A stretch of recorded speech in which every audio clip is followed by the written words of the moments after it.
still a lot of mysteries around a lot of things that happened in this country.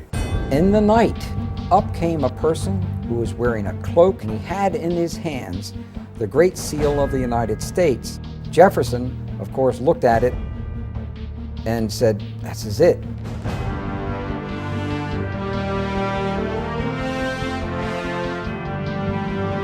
It's a very dangerous thing to reveal the truth, but we have to. Let's go back to really important individuals here. His name is Nicholas Roerich.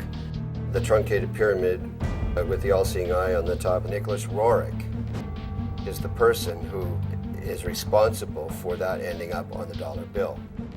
Franklin Delano Roosevelt was the President of the United States, and Henry Wallace was the Secretary of Agriculture. Now, Henry Wallace was deeply involved in the occult. Roerich to Wallace to FDR to the dollar bill. I was initiated into this very ancient order. Here we are at the Nicholas Roerich Museum. Do you really think it has anything to do with the Illuminati? The owl is the totem symbol of the Illuminati. Yes, because Roerich was the Illuminati. They all seem to have been Masons. His son was murdered. Those who normally get out, they're killed.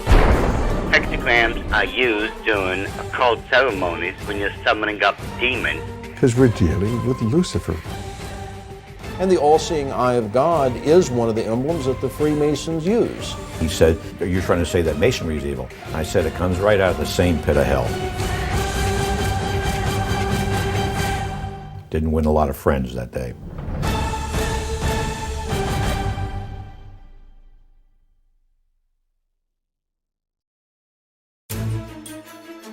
Our history of the dollar bill is a strange telling, one that involves an American president, a former vice president, a mysterious Russian mystic, and a determined Jewish researcher, on the trail of an ancient artifact that is said to have been in the possession of the most powerful rulers in history, and somehow directly influenced the design of the dollar bill.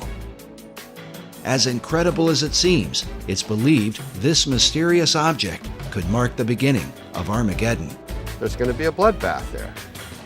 With them is an expert in the signs and symbols of the occult world. This is not the eagle. Who claims that the details of the dollar bill are no accident, but represent the diabolical working of secret societies.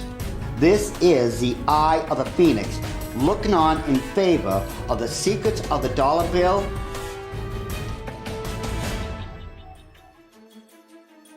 Most debates about the design of the dollar bill usually involve the founding fathers of America, but it's important to remember that they only designed a Great Seal. There are many details to the dollar bill that go far beyond the seal itself. The Great Seal was developed through 3 committees, involving a total of 14 men. But in the end, the work was submitted in June of 1782 by essentially one man, Charles Thomson. What is little known is that while Thomson presented a preliminary sketch, his final design was submitted to Congress only in the form of a written description.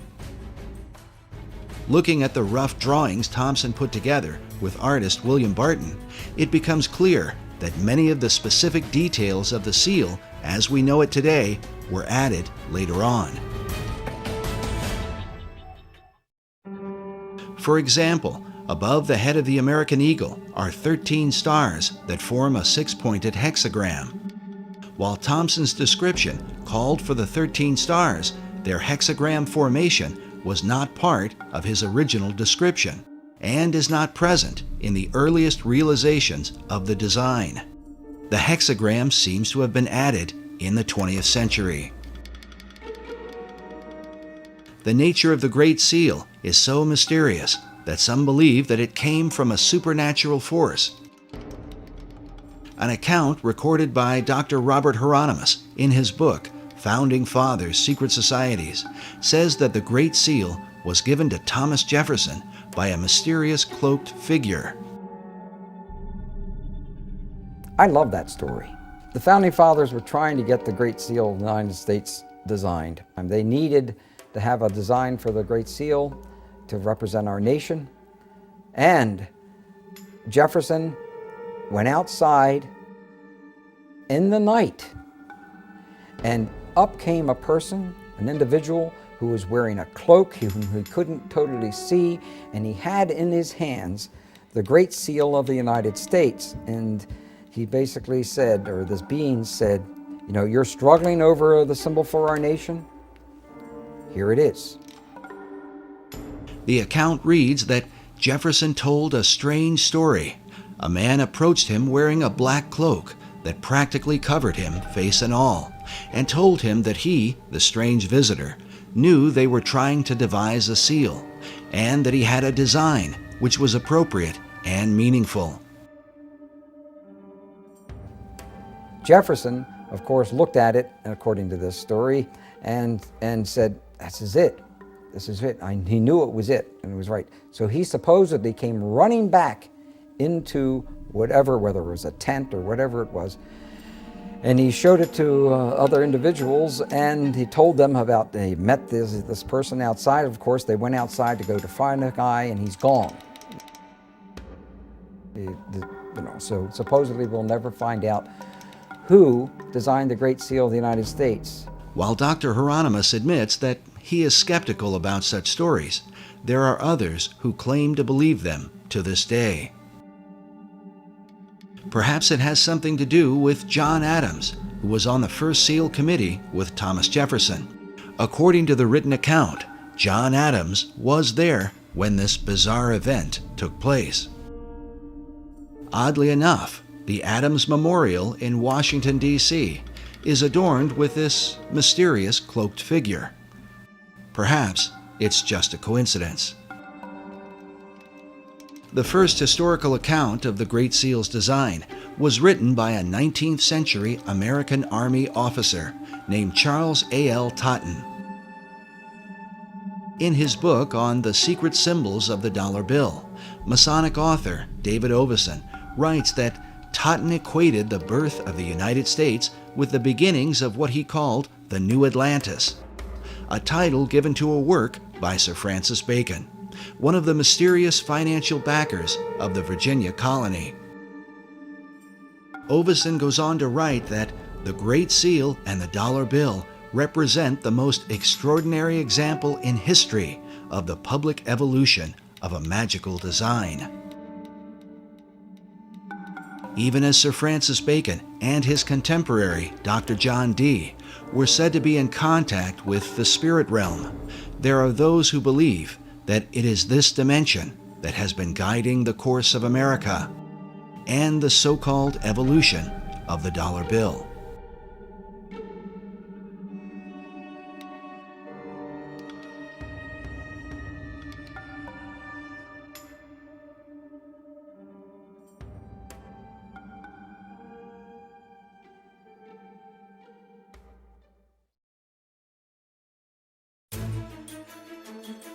Debates have gone on for years about the secret symbolism of the Great Seal of the United States, whether or not these symbols represent secret societies, or if they are what the White House and the U.S. Congress currently tell us, symbols of divine providence, of stability, and the patriotism of America. What the Founding Fathers intended as they designed and ultimately approved of the Great Seal remains mostly a mystery. There's still a lot of mysteries around a lot of things that happened in this country. It's not in our history books.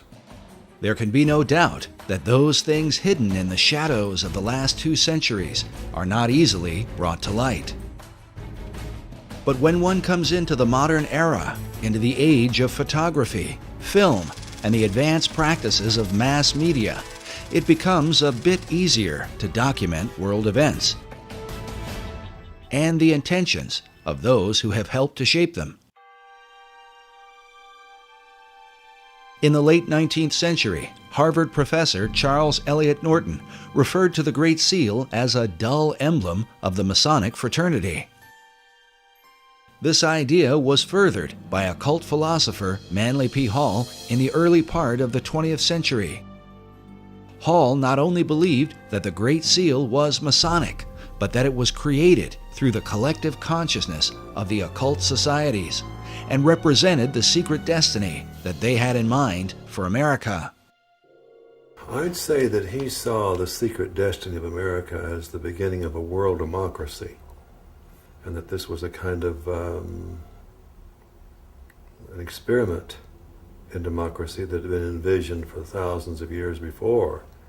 So he saw this much like Francis Bacon envisioned what he called the New Atlantis. In 1926, Hall began publishing a newspaper called The All-Seeing Eye, dedicated to his occult views of philosophy. It was during Hall's era that the All-Seeing Eye of the Great Seal would be taken out of obscurity and placed on the back of the dollar bill by President Franklin D. Roosevelt in 1935. This might all be seen as just a coincidence, if not for the fact that FDR seemed to be familiar with Hall's teachings on the occult.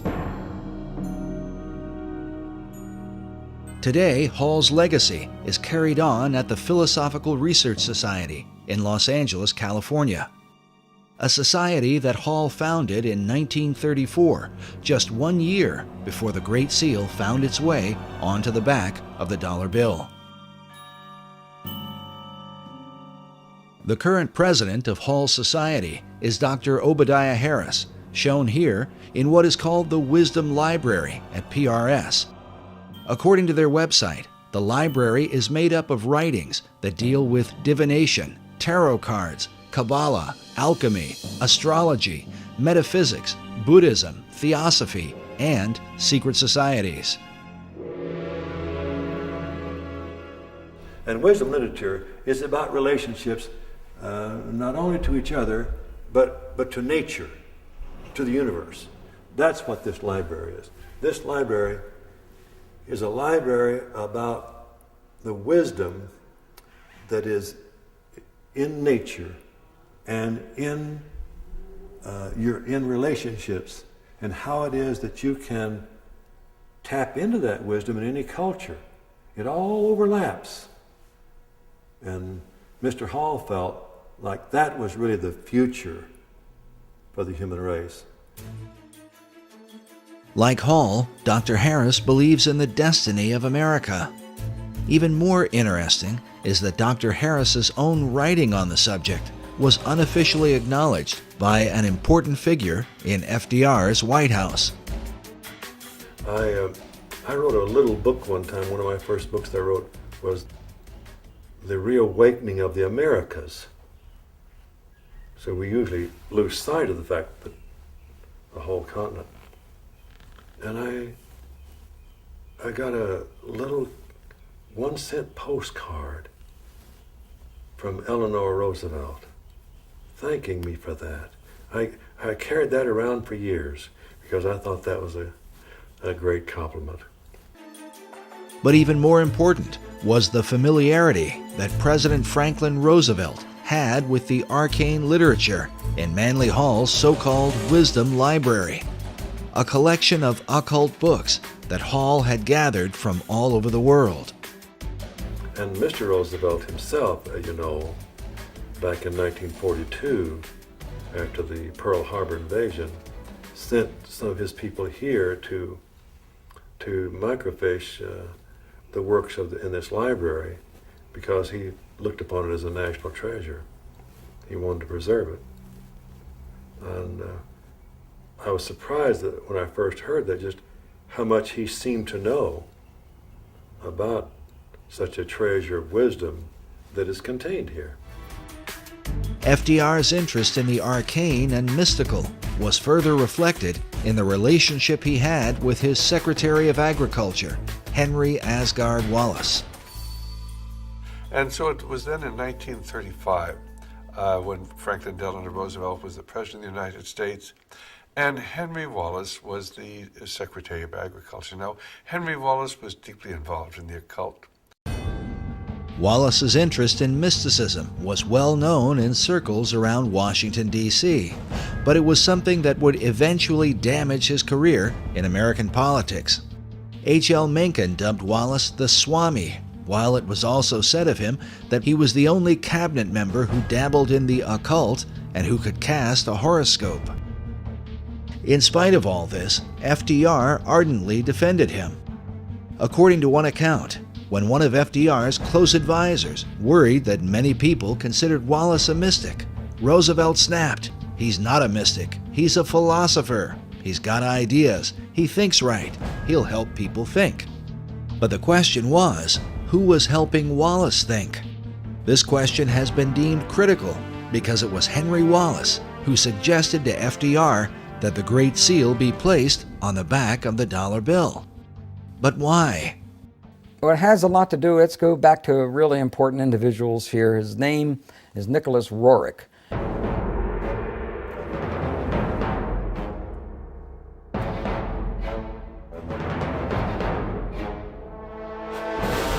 And Nicholas Roerich was a very advanced spiritual soul with considerable vision. Nicholas Roerich was also a Rosicrucian. He was also a member of other secret societies. Roerich was a Russian painter and mystic who was deeply involved in theosophy and the teachings of Madame H.P. Blavatsky. He is famous for his travels into Tibet and the Far East in search of the legendary kingdom of Shambhala. But what was his relationship to FDR's Secretary of Agriculture? I believe that Nicholas Roerich was a spiritual teacher, not a supreme spiritual teacher, but was a teacher of Henry Asgard Wallace. Roerich was considered not only a teacher, but a spiritual mentor and guru to Henry Wallace. It's believed that Wallace recommended the Great Seal to FDR because of the mystical influence Roerich held over him.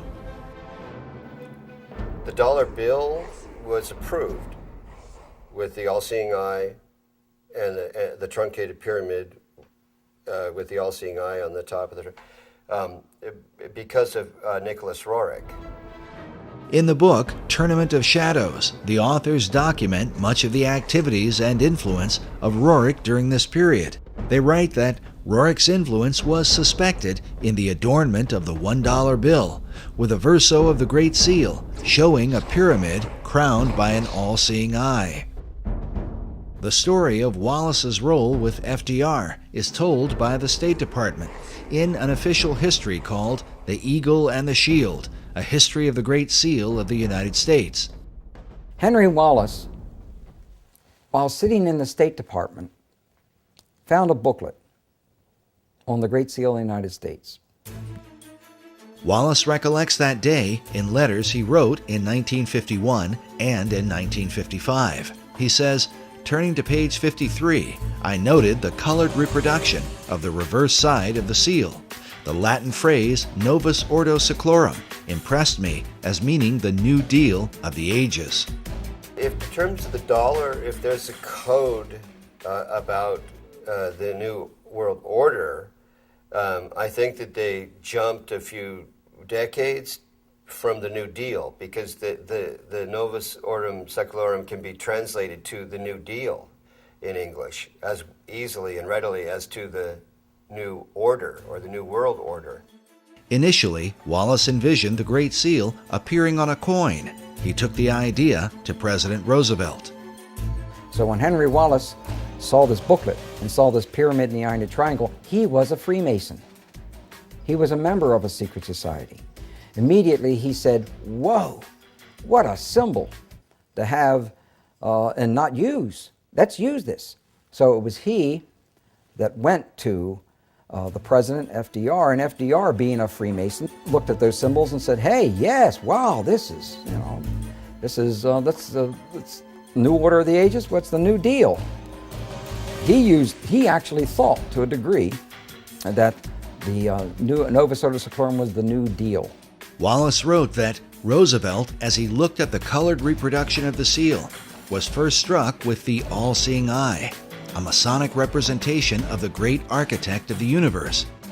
Next, he was impressed with the idea that the foundation for the New Order of the Ages had been laid in 1776, but that it would be completed only under the eye of the great architect.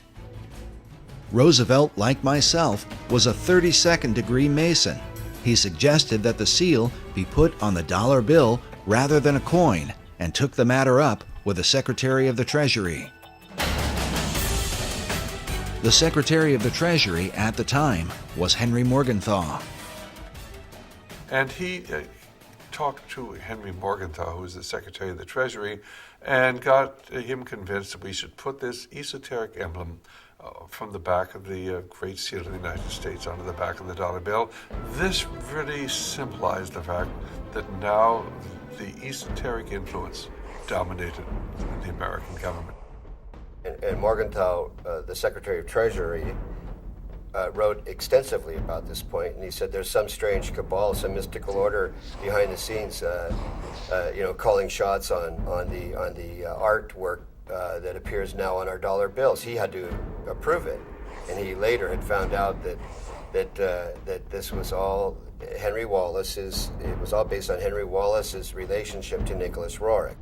Nicholas Roerich is the person who is responsible for that ending up on the dollar bill. Today, the story of Roerich's mystical influence is told by a variety of occult researchers. You know, the dollar bill thing was about the New World Order. Actually, that came from Franklin D. Roosevelt and others around him, even Nicholas Roerich. It's almost like baseball. Roerich to Wallace to FDR to the dollar bill. While many people have never heard of Roerich, he was a well-known figure during the FDR era, in the years preceding World War II. His works of art were internationally recognized, so much so that an entire building in New York was erected to house his many paintings. Roerich was nominated 3 times for the Nobel Peace Prize and was the inspiration for the Roerich Peace Pact, which was signed by Henry Wallace in the presence of President Roosevelt at the White House. In 1986, Mikhail Gorbachev called Roerich one of the cultural pillars of Russia. The Russian cosmonaut Yuri Gagarin, the first man in outer space, when asked what the Earth looked like from orbit, answered, very much like the paintings of Nicholas Roerich. He was a great oil painter, bar none. He's one of the greatest in terms of the Himalayan Altai scenes that he depicted. He did some wonderful work. He was a gifted artist. But Roerich's story is one of success and disgrace, as he eventually fell out of favor with his greatest supporters, and at one point was suspected by the Soviets, the Japanese, and the United States of being a spy. Information was coming out that Roerich may have been used as a spy when he went into these other nations in the Far East. And with that, that's what broke the link between Henry Wallace and Nicholas Roerich. To learn more about this mysterious figure and his influence on the dollar bill, we traveled to the Roerich Museum in New York, along with cipher expert and international codebreaker Buff Perry, who has long been associated with the museum and its curators. Here we are at the Nicholas Roerich Museum at 319 West 107th Street, almost at the corner of Riverside Drive.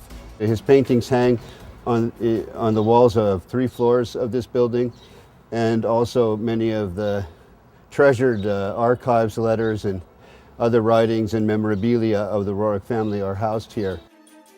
I have a deep interest in the history of Nicholas Roerich and his family and their association with a long-lost artifact that I have had a lot to do with over the years.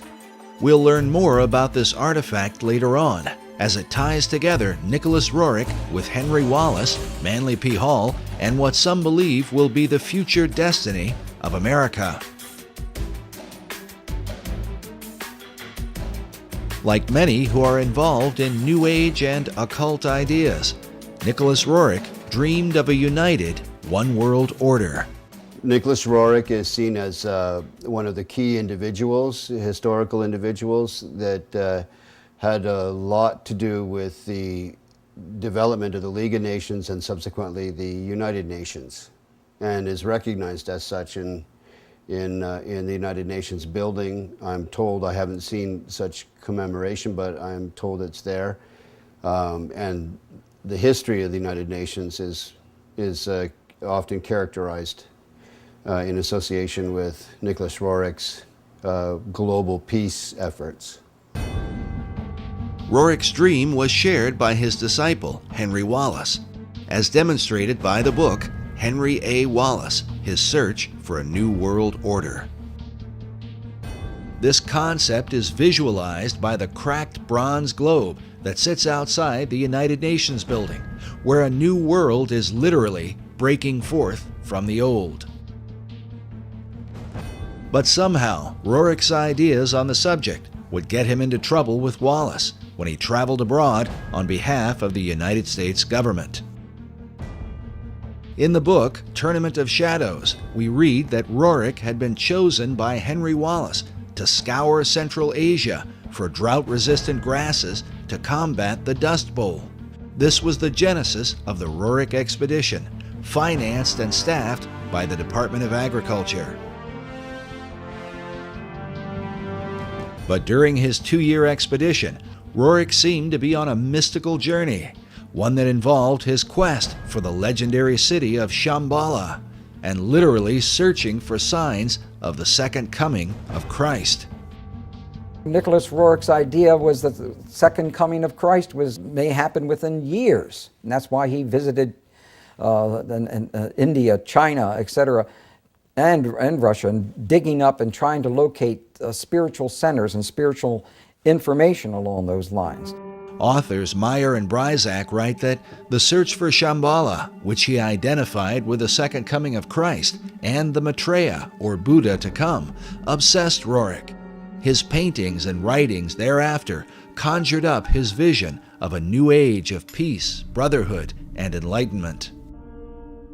But Roerich's concept of Christ, shown here in one of his paintings, was dramatically different from that of traditional Christianity. Both Roerich and Wallace were members of the Theosophical Society that was founded by Madame H.P. Blavatsky in the late 19th century. Blavatsky's view of religion can be summed up in her book, The Secret Doctrine. She makes use of the phrase demon est deus inversus, which means the devil is God inverted. Her view was based on the ancient Gnostic belief that in the Garden of Eden, the serpent who tempted the woman was really an angel of light, and that God, who had created Adam and Eve, was really the devil. The reason is because God had forbidden man from partaking of the tree of knowledge, or gnosis. This is the origin of the term Gnostic, or Gnosticism. Blavatsky further argued that Jesus was only one Messiah among many, like Buddha, Krishna, and Muhammad, and that the fifth Buddha, also called the Maitreya, is the last Messiah who will come. She says he will appear as Maitreya Buddha, the last of the avatars, or way-showers. This belief and expectation are universal throughout the East. This is the event that is said to have consumed Nicholas Roerich, and that he would have taught to his devoted disciple, Henry Wallace.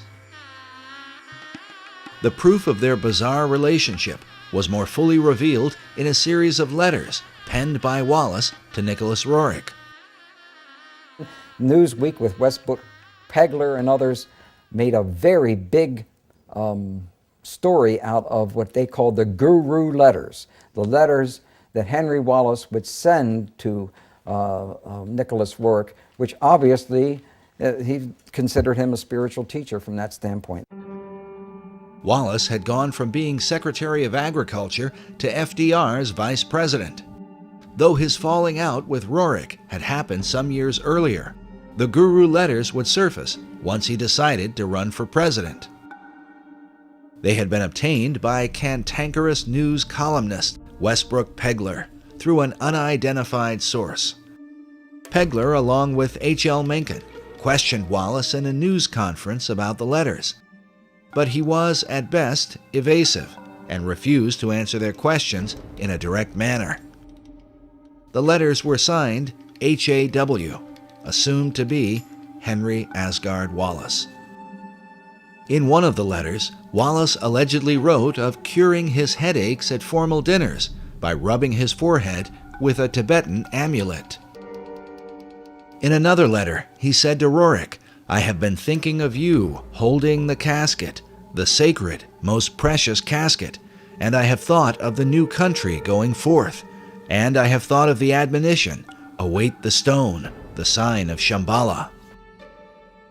There's these letters, and they indicate very strongly, no matter how you want to interpret them, that he was his teacher. Wallace went on to say, "We await the stone, and we welcome you again to this glorious land of destiny." The stone he's referring to is the artifact that cipher expert Buff Perry has been following for many years now. We learned about this mysterious stone during our first interview with Perry at Manly Hall's Philosophical Research Society, where a statuette of Nicholas Roerich, holding a casket like the one described by Wallace, sits on one of the tables in the library. It was first mentioned to us by Dr. Obadiah Harris. Now, So- Dr. Harris, will you tell us about this statue here? Oh well, this would be a very favorite thing to Manly Hall. This is Nicholas Roerich, who lived in the early part of he lived even in the 20th century up until 1947. There's a Roerich Museum in New York, and this, of course, is of Mr. Roerich himself. Then there's this little casket, and in this casket symbolizes what he was given, which is the foundation stone of America. And we don't know where that stone is today. I think that Buff Perry knows a little more about where it might be now. We then asked Buff Perry to explain the stone in relation to the statue of Nicholas Roerich. The statue is based on a painting his wife Helena painted of him. The casket he's holding with a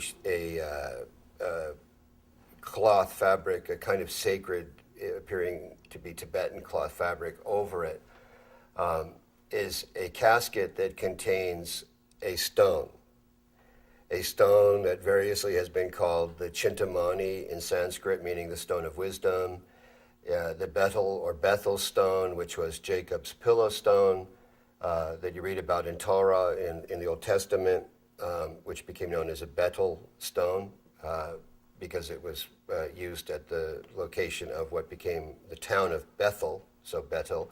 So this stone has an incredible history to it that has only recently really surfaced in terms of how it ended up in the hands of Nicholas Roerich, where it came from.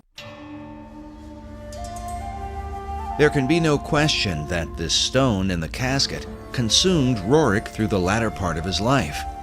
His paintings are filled with the repeated imagery of it. And here you have a man delivering that casket up again. It appears in, it seems like almost all of Roerich's paintings. These are supposed to be his family and ascendant masters carrying the Rothenberg casket in which that stone was kept. Roerich called the stone the treasure of the world.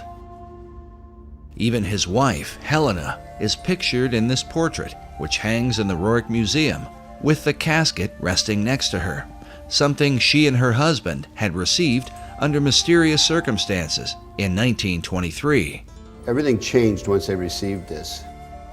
But why would this artifact be of interest to FDR's vice president, Henry Wallace? And how could it relate to the design of the Great Seal on the dollar bill? As Buff mentioned earlier, the stone is said to be the pillow stone of Jacob, upon which he had his dream of a ladder that stretched from earth to heaven, with the angels of God ascending and descending on it. The ladder itself is a recurring symbol in secret societies, especially Freemasonry. Master Mason Albert Pike wrote extensively of Jacob's Ladder in his book, Morals and Dogma, and even suggests that Jacob's Ladder may in fact have been a pyramid.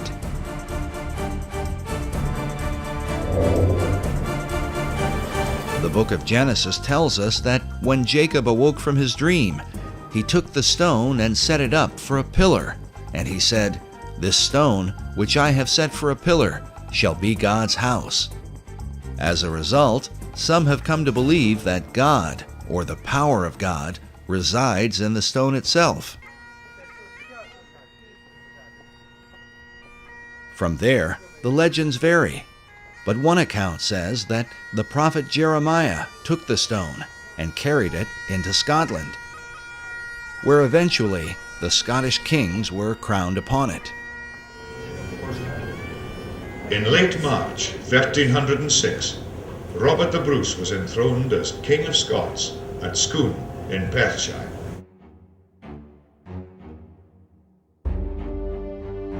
An old Scottish poem says, "Except old seers do feign, and wizard wits be blind, the Scots in place must reign, where they this stone shall find." Eventually, the stone was kept at Scone Palace and was hence called the Stone of Scone. To this day, the Scots also call it the Stone of Destiny. In the year 1296, King Edward I of England captured the stone, and it was taken to Westminster Abbey for the crowning of English monarchs. In this picture, you can see the stone itself in the compartment beneath the coronation chair, a chair that was specifically built to house the Stone of Destiny. The last monarch to be crowned upon it was Queen Elizabeth II in 1953.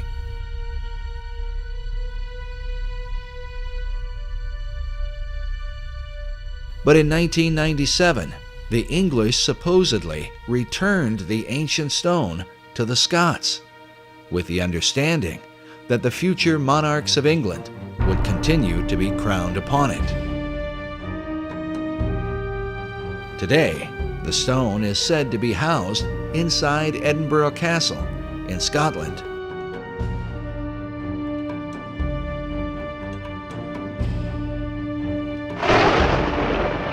There is even a self-guided tour where visitors can view the Stone of Destiny, along with the Honours of Scotland, the crown jewels of Scottish royalty.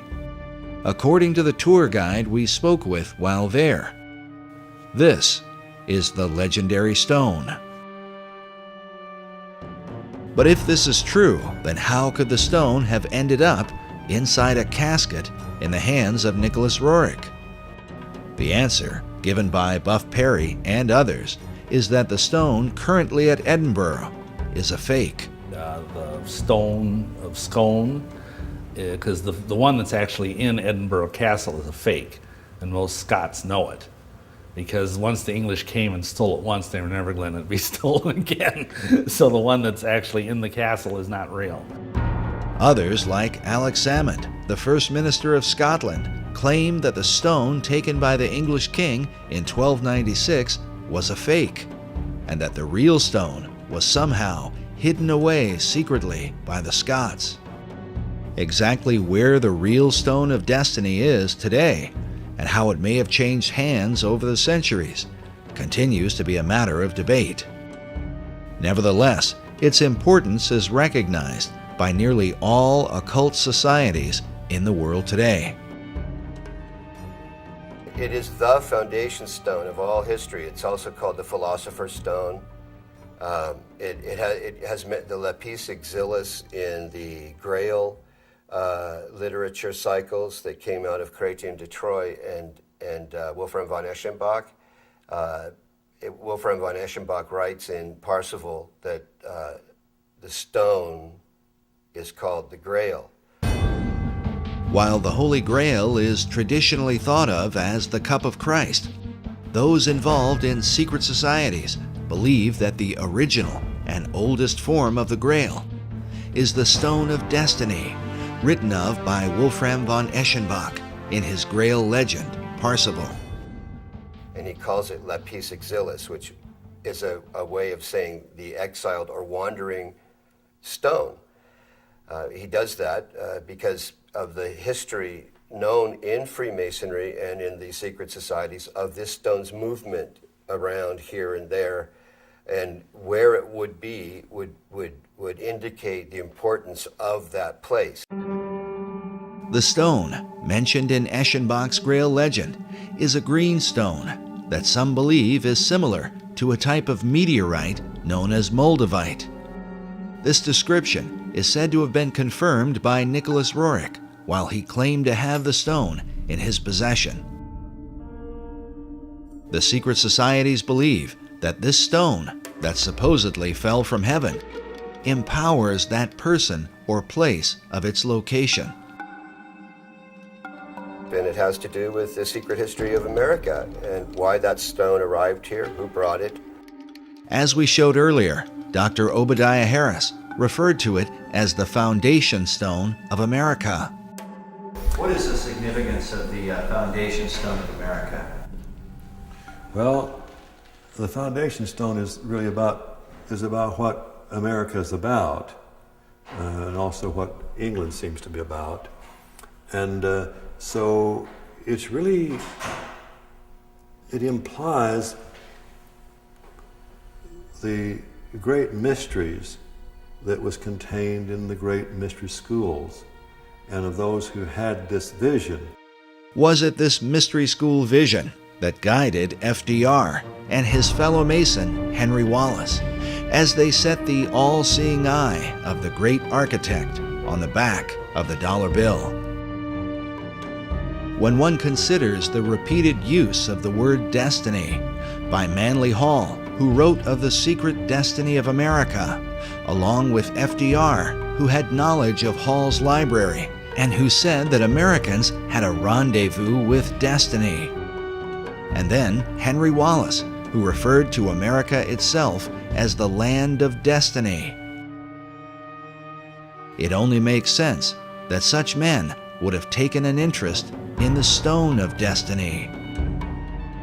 That Henry Wallace had an interest in seeking the Holy Grail is proven by the letters he wrote to Nicholas Roerich.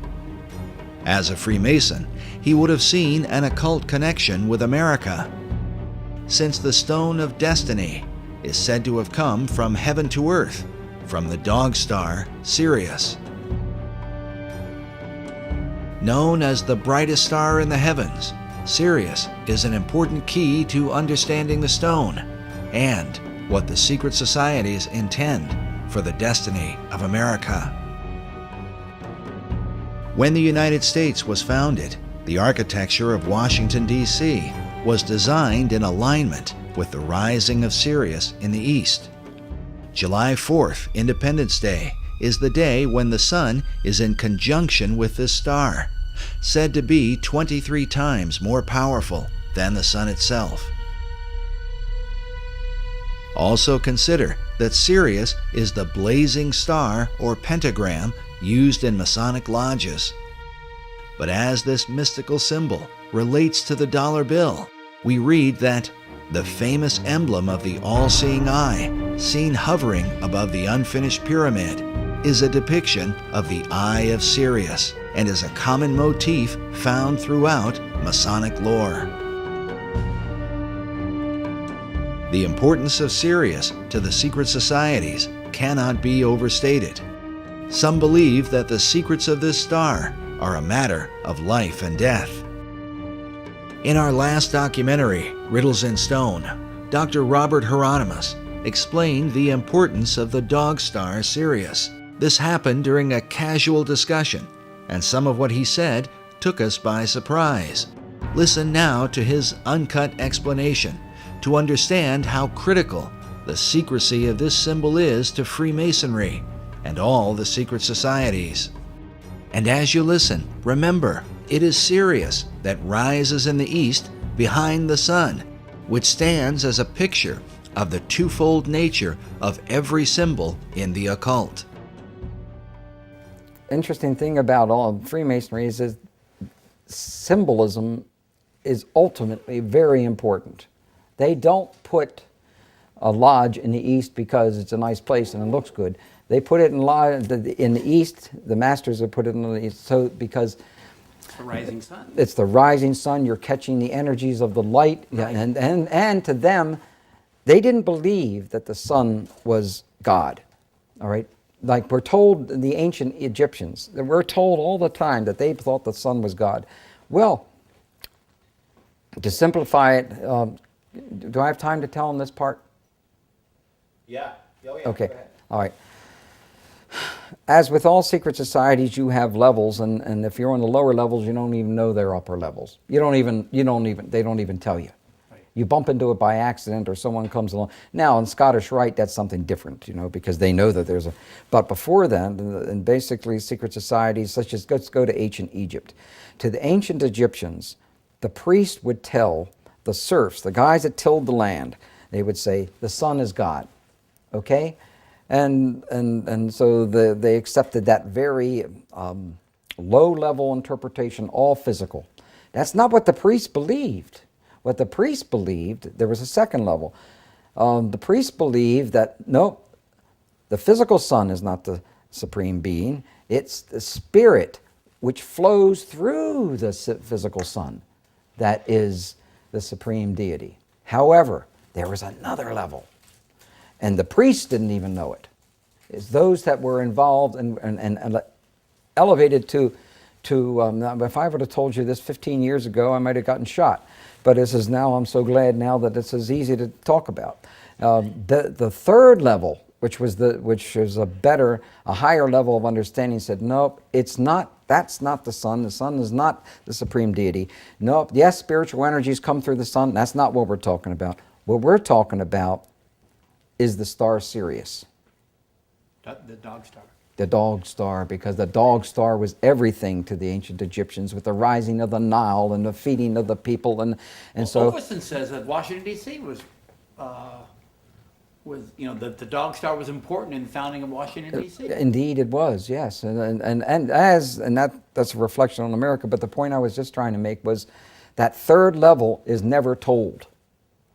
And with every group, every secret society I belong to, over 15 or 16, I don't belong to any of them now. I can't. 15 to 16 different societies? Yeah. Oh, wow. Well, there were many different types. While Dr. Hieronymus's claims of belonging to more than a dozen secret societies might sound incredible, it is important to remember that he is the most highly recognized authority on the history of the Great Seal. Eye in a triangle in the pyramid. And he is closely associated with the leading Masonic apologist in America, Dr. S. Brent Morris. Now, Bob Hieronymus, Dr. Bob, is the expert on the Great Seal. Because of this, we believe the insights of Dr. Hieronymus, not only into the Great Seal, but also on the importance of the dog star Sirius to secret societies, becomes that much more significant. Listen again to what he says about Sirius when we make mention of the book on the secret design of Washington, D.C. by Masonic author David Overson. And so Overson says that Washington, D.C. was the dog star was important in the founding of Washington, D.C. Indeed, it was, yes, and that's a reflection on America. That's a reflection on America. How is Sirius a reflection on America, according to the secret societies? And is it just a coincidence that the Stone of Destiny, awaited by an American vice president and supposedly in the possession of his guru, is said to have come from this blazing star? In the occult, this stone is not only a type of the Holy Grail, but seems to be a symbol for the secrets of Masonry as understood by Henry Wallace. In his book, The Occult Conspiracy, Michael Howard says of Wallace that the Secretary of Agriculture was well versed in occult knowledge. In a letter to his Russian guru, he stated, "The search, whether it be for the lost word of Masonry, or the Holy Chalice, or the potentialities of the age to come, is the one supremely worthwhile objective. So may we strive for the chalice and the flame above it." Howard says the chalice he refers to is the Holy Grail, regarded by the Rosicrucians as a feminine symbol for perfection, and the age to come is the dawning of the Aquarian Age. The concept of the flaming chalice is another repeated theme in the paintings of Nicholas Roerich. And you can see this entity holding the chalice, and there's a flame coming up from the middle of the cup part of the chalice. This is a painting of Prophet Muhammad. And interestingly, he's viewing a specter of a person of some sort or other who's bearing in the heart area the chalice that's burning the flame. That's consistent with Zoroastrian motifs as well as Agni Yoga. But when I was in Isfahan, for example, and in Tehran, I visited the Zoroastrian temples, and those chalices that bear the flames are as big as I am. And I'm sure that Nicholas Roerich had the occasion to see those chalices in the Zoroastrian temples in his journeys through the East and the Near East. But this is definitely Muhammad. He's named it Muhammad the Prophet. But for some interesting reason, Muhammad is viewing some kind of spiritual entity with that fire-bearing chalice in the heart zone. While Roerich's paintings are today kept in a modest museum in Manhattan, they were once kept in a towering building on the Upper West Side. In the 1920s, Roerich was supported by a wealthy benefactor and Freemason named Louis Horch. Like Wallace, Horch considered Roerich to be his guru and financed the construction of a massive building to honor him. It was called the Master Building. During this era, Roerich designed what he called a peace banner that went along with the Roerich Peace Pact that had been signed by Henry Wallace. The symbol was simply 3 circles in a triangle formation. This symbol can be seen even today, engraved on the black cornerstone of the Master Building. Buff Perry and others believe that certain arcane contents, including the Stone of Destiny, were placed inside this cornerstone when it was laid. This is the seal over the cornerstone of the Master Building that is at the corner of 103rd and Riverside Drive. And here you see 1929 and the 3 circles with an M and then an R beneath it. And I believe that means Master Roerich, meaning master building in effect. He was like an edifice to people at that time. So the idea of the master building was the idea that Roerich himself was the master, is that Absolutely, correct? Absolutely. The whole building was built for him, for his use, in his honor and in his name. And it was to be used as a place where there would be art galleries, art studios. Great writers of the past lived there. Joseph Campbell was there? Joseph Campbell lived there for a period of time. Joseph Campbell was a highly regarded esoteric who wrote about the power of myth. His works are still celebrated by the Theosophical Society to this day. Another 20th century luminary who frequented the Master Building was Manly P. Hall. Hall was clearly interested in Roerich, and in his books wrote about the symbolism of the stone that is called the Grail. And we don't know where that stone is today. I think that Buff Perry knows a little more about where it might be now, but some believe it's in the foundation stone of the Roerich Building, the Roerich Museum there in New York. Mr. Hall used to go to the Roerich Museum in his early days, just after he had written the big book called The Secret Teachings of All Ages, because there in the penthouse of the Roerich Building met the very elite, the esoteric elite you might say, who were really into not only the mysteries of the great world religions, but also the mysteries that many people don't know that was part of the motivation in the founding of our own country. While the Master Building today is used mainly for apartment living, the penthouse located in the upper levels is still there. Is it possible that Henry Wallace could have been one of those esoteric elite who met there with men like Manly Hall?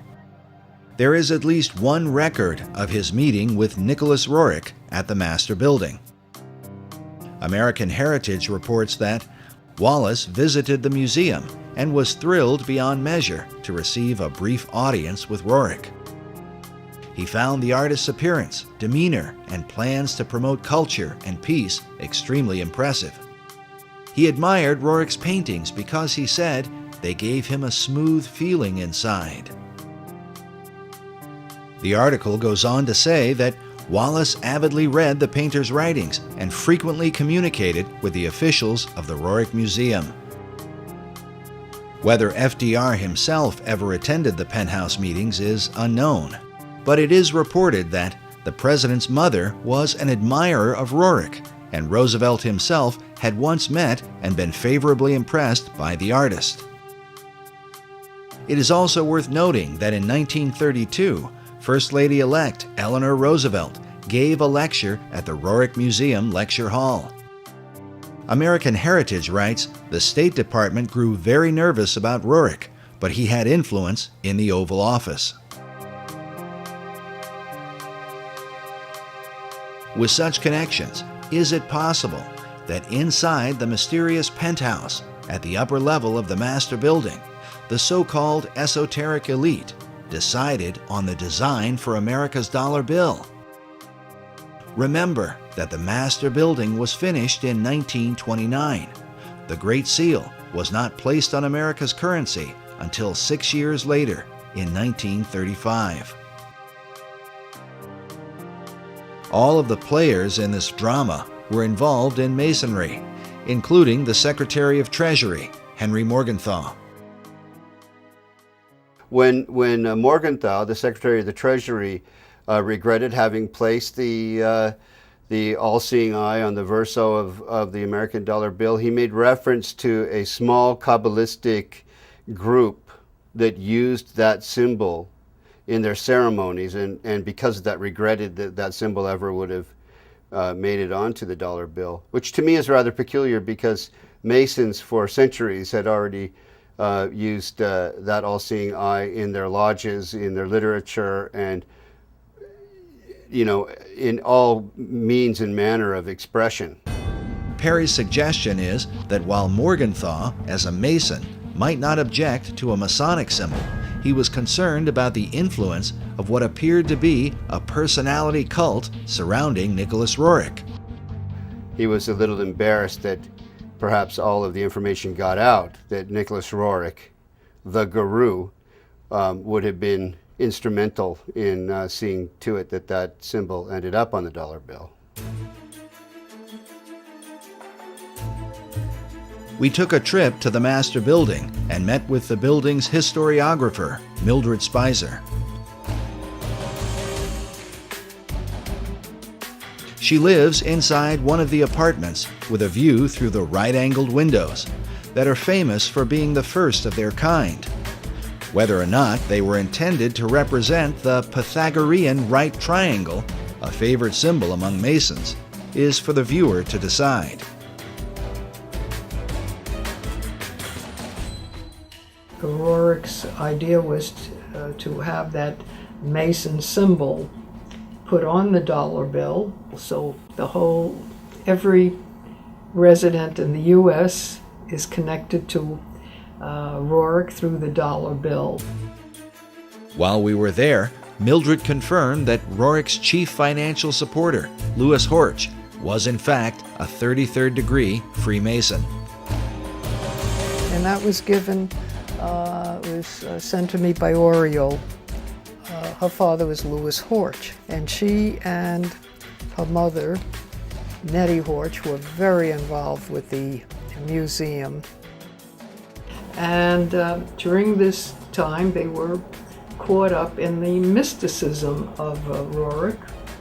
And those who were part of Rorick's inner circle were invited to the highest level. With Mildred's help, we were able to make our way up the elevators and then the many stairs to the much talked about penthouse, which some have called a kind of temple or meditation room.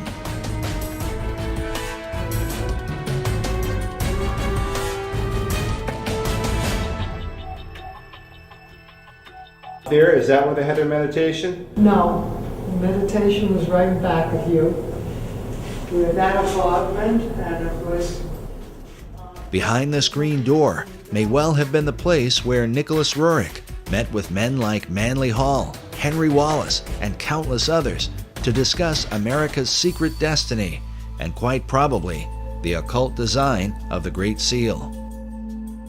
The penthouse is currently used as an apartment, and we were unable to see inside of it. But we followed Buff Perry onto the roof to get a look at the architecture from the exterior.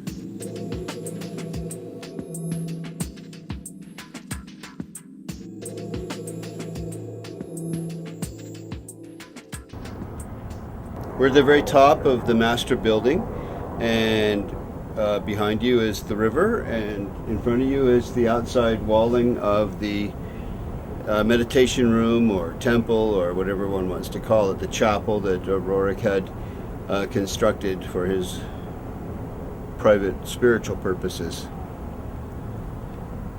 So it's right on the other side of this wall. Yeah, it's just all this in here. And that's the very top.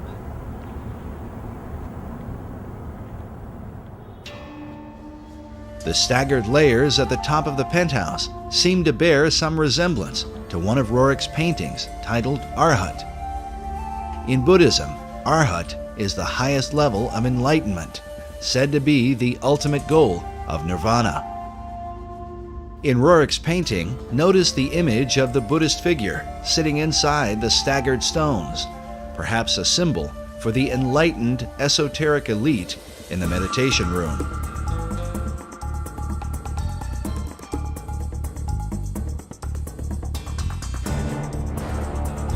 The master building rooftop is undoubtedly interesting, especially since it overlooks the Cathedral Church of St. John the Divine, the largest cathedral in the world, where many of the occult concepts of America all seem to come together. What's interesting is that much of the cathedral was being built during FDR's administration. On the outside, there is a cross before what is called the Rose Window, an obvious symbol of Rosicrucianism. Inside the cathedral, we find praying saints alongside lurking demons. An image of what looks like a Zoroastrian Maitreya hangs upon a cross at the altar. Meanwhile, an upside-down cross is seen in one of the alcoves, serving as a monument to September 11th. Elsewhere, a phoenix bird is carved beneath the pulpit. A carving of George Washington is found next to that of William Shakespeare. And on the floor is the seal of St. Albans. St. Albans was one of the names given to Sir Francis Bacon. And in the midst of it, we find obvious imagery pertaining to the Holy Grail. Some more obvious than others, like this seal on the floor of the cathedral. But notice that there are 2 cups beneath the cross. Could this be suggestive of the two grail concept put forth by Wolfram von Eschenbach and others, who believe that the grail is both the cup of Christ and the stone of destiny? It is worth noting that grail legends were of great importance during the time of FDR and the whole World War II generation. Not only in America, but in Europe, Richard Wagner based his famous opera, Parsifal, on the writings of Wolfram von Eschenbach. This opera would become a central focus for Adolf Hitler, and as a result, there are some who have argued that Hitler's whole life was dedicated to the Holy Grail. Occult historian Tracy Twyman writes of what Hitler and other occultists believed about the Grail, that it dates long before the time of Christ, all the way back to ancient Atlantis. She writes that just as Hermes possessed a magic stone, which has been associated with the Holy Grail, Hercules also possessed a heavenly stone and a special cup that he carried it in. According to Plato's dialogue, the Pillars of Hercules were the gateway to Atlantis. This may be why Sir Francis Bacon used these same pillars as a symbol for achieving greater knowledge. Oddly enough, about the same time the Masons were finishing the work on the master building, Nicholas Roerich finished this painting titled The Last of Atlantis. Which brings us back to the greater mystery of the Roerich building and what may be the secret key to understanding the dollar bill. But first, how did the Stone of Destiny come into the possession of Nicholas Roerich?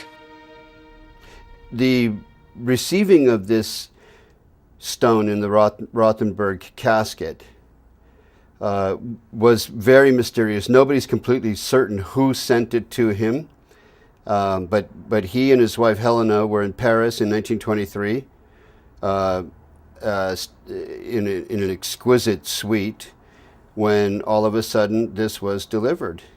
And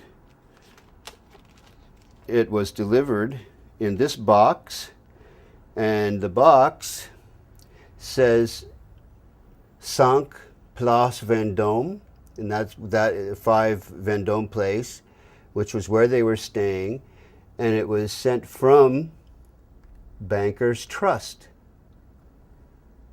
from MM, and it's addressed to Madame and Monsieur N. Roerich.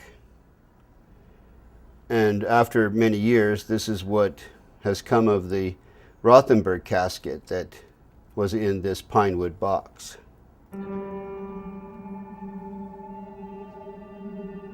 But why would this artifact have been delivered to Nicholas Roerich? And could it have really ended up inside the cornerstone of the master building, as Buff Perry and others believe? When it was mysteriously delivered to Nicholas Roerich in 1923, he carries it around. He ends up going to India with it. By 1929, he's had this huge building, a 29-story Art Deco building built for him in New York City by Louis Horch, an investment banker, with a cornerstone prepared to have this sacred casket bearing the stone and other artifacts sent from India, because he's now taking it in 1923 from Paris to India, and placed in the cornerstone for posterity. All of this might seem a bit too incredible, except for the fact that the laying of the cornerstone for the master building was a major event in 1929, attended by foreign dignitaries from around the world. From Spain, France, Poland, Australia, Romania, and a host of other countries. Why would they all turn out for this event? This 1929 event is very important. Albert Einstein sent a tribute, which I have a copy of, to the construction of the building, to the meaning of Nicholas Roerich, who he was, what he was doing for humanity, and why the laying of this cornerstone was so important. Rabindranath Tagore, many luminaries and notables, government officials and the like, including Henry Wallace, who became FDR's vice president, first Secretary of Agriculture and then vice president in the next decade. And that becomes very intriguing, what all the connectedness is in terms of FDR, Freemasonry, and the stone. Just as Freemasons were involved with the designing of the dollar bill, they were also involved in the construction of the Master Building. As noted earlier, the Master Building was financed by Louis Horch, who was appointed to a number of government offices during FDR's administration. In fact, he was placed in charge of the Department of Commerce by his fellow Freemason and Roerich disciple, Henry Wallace. As we have seen, Wallace, in his letters, shared a fascination with the Stone of Destiny. And so the stone today is in this building? The stone is in this casket, said to be in this casket. The reports I have received from the Roerich Museum would have that stone in this Rajput casket in the cornerstone of the Master Building.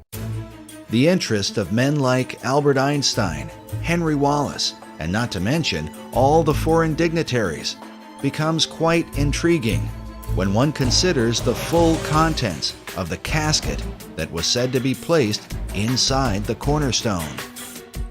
I'm familiar with the ingredients of the Rajput casket by having read letters from Zina Fosdick and her own notebook entries, and also because Aida Tolskaya herself, one of the co-curators of the Roerich Museum, wrote out what Zina Fosdick had stated they had placed in the Rajput casket in Darjeeling before it was delivered to the city of New York to be placed in the cornerstone. As Buff Perry explained, the letter that describes the contents of the casket comes from Zina Fosdick, a longtime devoted disciple of Nicholas Roerich, who would later become the director of the Roerich Museum. The museum photo collection is filled with images of Fosdick alongside Roerich while they were in Darjeeling, India, where the casket was prepared. As such, it stands to reason that she would have known the details of what they put inside. The letter's written by Zina Fosdick, and it was actually an entry in her diary. And what's written here is an accounting of all of the ingredients that are in the Rajput casket that was prepared in Darjeeling, India, in 1928 to be delivered to New York, to Manhattan, and to be placed in the cornerstone of the Master Building. There are a lot of interesting things that were placed in the Rajput casket. For example, an image of Maitreya printed on Tibetan paper. As we showed earlier, in the occult belief, the Maitreya is said to be the last Messiah that will come. The Maitreya is seen as the final deliverer and incarnation in the Buddhist tradition. Again, he's also Kalki in the Hindu tradition, the 10th incarnation of Vishnu. Vishnu is the great god of Hinduism. So they're not mixing up Jesus with Maitreya, but they are seeing Maitreya as a messianic figure, a world Messiah who would answer all of the expectations of all the world religions at one time.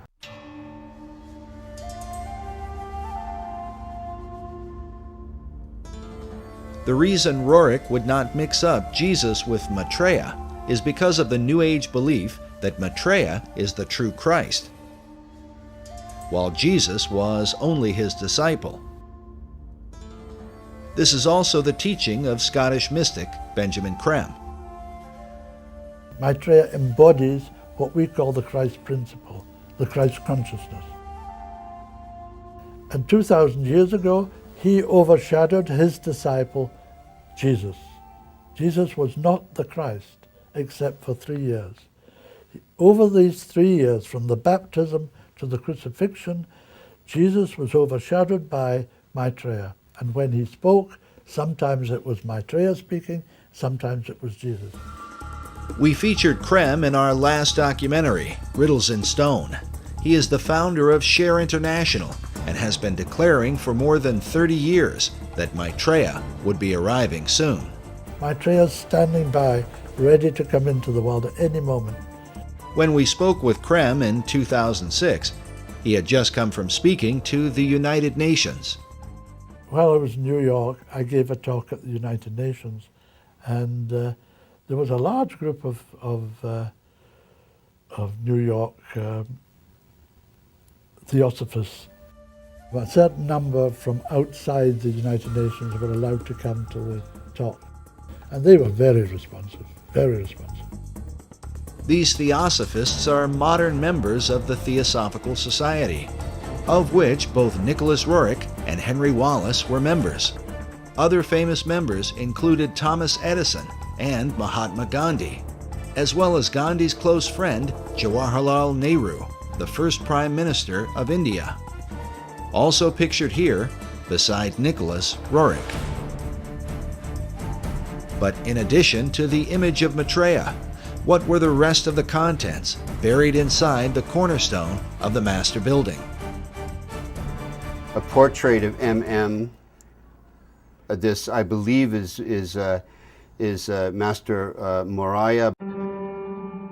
Master Moriah was one of the names given to a spirit that is said to have inspired Madame H.P. Blavatsky.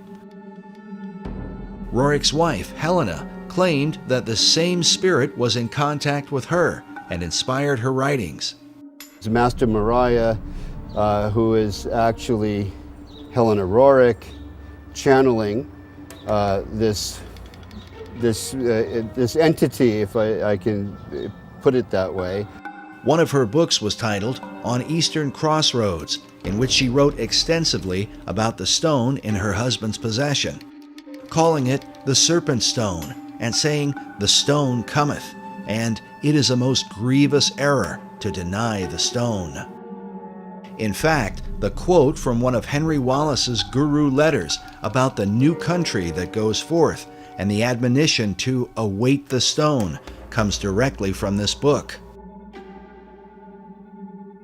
Nicholas Roerich tended more to write about, sort of physical reality and the adventures in the Himalayan mountains, in the Altai region toward the Himalayan mountains, where his wife, Helena, wrote about the channeling and the esoterica, the theosophical kind of side of things.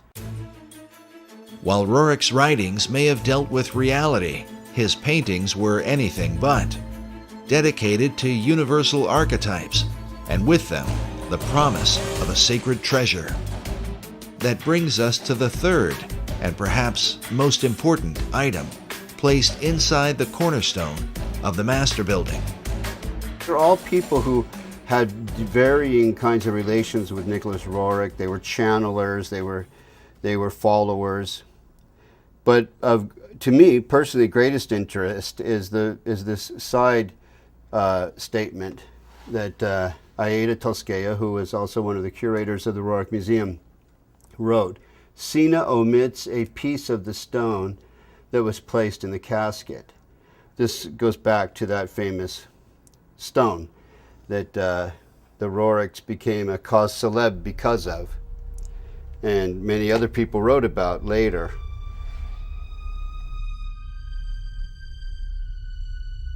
Everything changed once they received this. 1924 marked a whole new direction for them all, and this came about, I think, this is 1924. You'll see the casket here is the same casket there.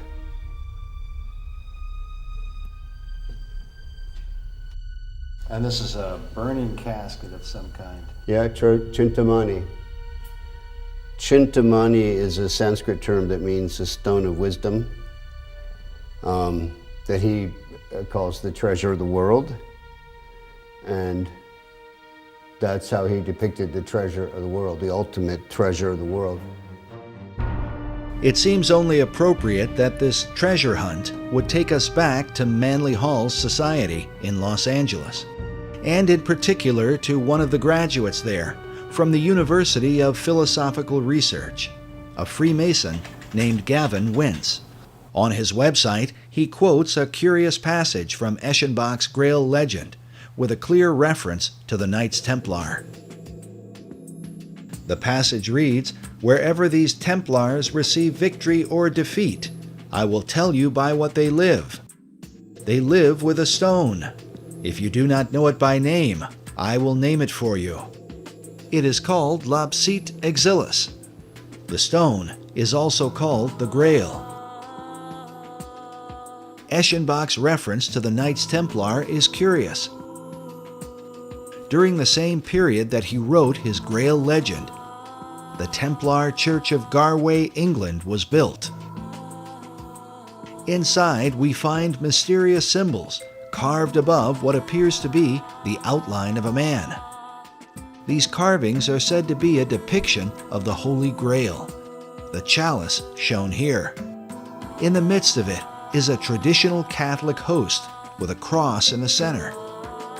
But inside the chalice, just beneath the host, is what appears to be a truncated pyramid. Which brings us back to Gavin Wentz, who produced an award-winning documentary which he titled Lapis Exilis, based on a variant spelling of the Grail name given by von Eschenbach. This slight alteration to the original name had been recorded in the diary of Nicholas Roerich.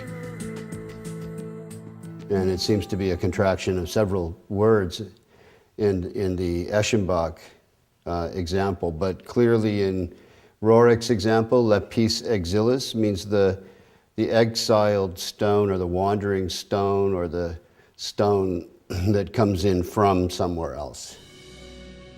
The word lapis is simply Latin for the stone.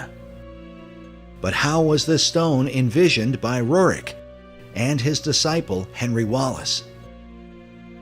Roerich described the stone as a type of moldavite, the meteoric stone of green or emerald color. This would seem to fit with the description given by von Eschenbach in the 12th century. On his website, dedicated to the stone's history, Freemason Gavin Wentz came to this conclusion about just what Nicholas Roerich envisioned as Lapis Exilis, the stone they call the Grail.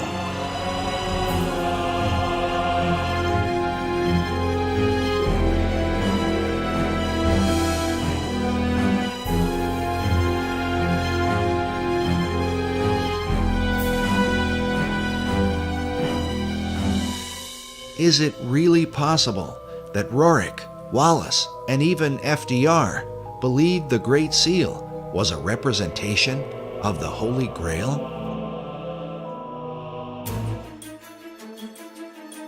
And if so, then, as the treasure of the world, would this explain why the US dollar has been used from the time of FDR onward to send financial aid to nearly all the countries of the earth, for the establishment of a global society? During his 2008 presidential campaign, Barack Obama was criticized for wanting to spread the wealth. But in reality, the redistribution of wealth, a socialist tenet, is a practice that the United States has engaged in at a global level for more than half a century, beginning in the aftermath of World War II. We want peace and prosperity for the world as a whole. The United States now is conducting a new kind of foreign aid program. Aid not for destroyed industrial nations, but for developing countries with limited knowledge of modern technology. Many are just emerging from colonial status. American aid seeks to lay the foundations for industrial and agricultural growth. It is motivated by the humanitarian ideals of the American people and cold. But now that the economy of the American people has taken a turn, and it seems that the dollar is declining fast, how could this fit in to the plan of the secret societies? Consider that when the shock waves of the American stock market shook the world, France and China called for a global currency and a new world order. Which brings us to the other half of the dollar bill's design, the American eagle, that some believe represents the mythical phoenix, a bird that is said to destroy itself by fire. But according to Wolfram von Eschenbach, the power of the phoenix lies in the stone of destiny. In Parsifal, he writes, "By virtue of this stone, the phoenix is burned to ashes, in which she is reborn. Thus does the phoenix molt her feathers, after which she shines dazzling and bright, and as lovely as before." If these ideas are truly embraced by secret societies, could this suggest the intentional destruction of the American dollar, which will then force our financial networks into a global economy, resulting in a new Atlantean empire that extends to all the earth?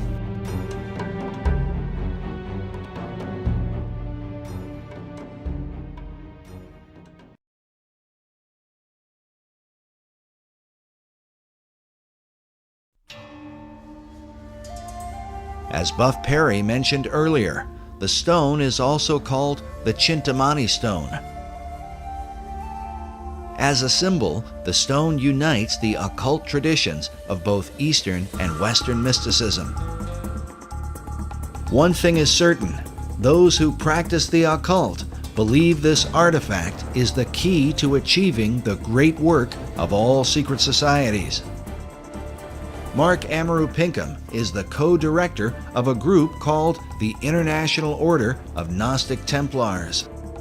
In his article titled "Nicholas Roerich and the Chintamani Stone, a Holy Grail from Sirius," he writes that data regarding the Chintamani Stone maintains that it was brought to Earth by Syrian missionaries to eventually help precipitate a one-world civilization. He says there is some indication that one part of the stone has been the sacred stone of the Kaaba, which has united millions of Muslims around the globe. Pinkham goes on to write that it is known that a portion of the Chintamani stone was given to the League of Nations, whose stated goals were the creation of a one-world civilization. The association of the stone as a symbol of unity is an important part of how it is said to have come to America. It has to do with the secret history of America and why that stone arrived here, who brought it. Oddly enough, this mysterious artifact may provide the missing link to understanding how America has gone from being a Christian nation to a country beset with pagan statues, pagan monuments, and occult icons. For years, Buff Perry was financed by a leading member of the Philosophical Research Society to hunt down this stone of destiny. I learned about this stone going into Roerich's hands through the director of the Rosicrucian Order, the curator of the Rosicrucian Museum in San Jose, California. The whole concept of the stone as the Holy Grail represents the so-called perfecting of mankind. This is the theme of Rosicrucianism and Freemasonry. As Manly Hall writes, to the mystic, the stone is divine power, an ancient symbol of the perfected and regenerated man whose divine nature shines forth. After years of research, Buff Perry now believes the stone was brought to America by secret societies from Scotland in the years preceding the American Revolution. For them, the stone was to empower the foundation of a new republic. Why is it called the foundation stone for America? The foundation stone for America because it was brought here by the Jacobites who had been arrested at Preston in 1715 in their attempt to overthrow the kings. The kings in question are the line of English kings who succeeded King James II, who was deposed from his throne in 1688 and succeeded by William of Orange. But the supporters of James rebelled against the deposing of their favorite monarch. They were called Jacobites, a name derived from Jacobus, the Latin version of James. In short, the Jacobites were mostly Scottish Highlanders who were determined to restore James and the House of Stuart to the English throne. But the reason King James II was deposed presents a powerful clue as to why America has been steadily transformed into a cornucopia of pagan and occult philosophies. King James had proclaimed that Jews and Presbyterians and Quakers and Catholics and even Ottomans should be embraced by the Church of England. That's why he was deposed.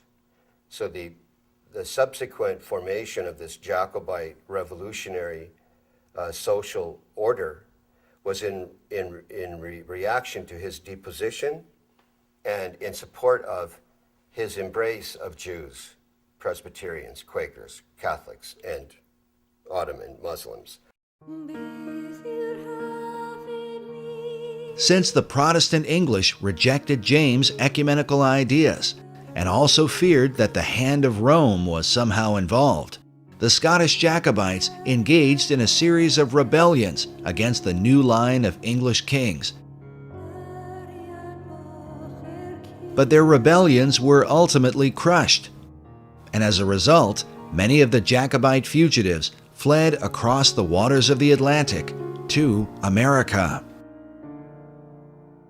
In 1715, there was a rebellion in a place called Preston, northern England.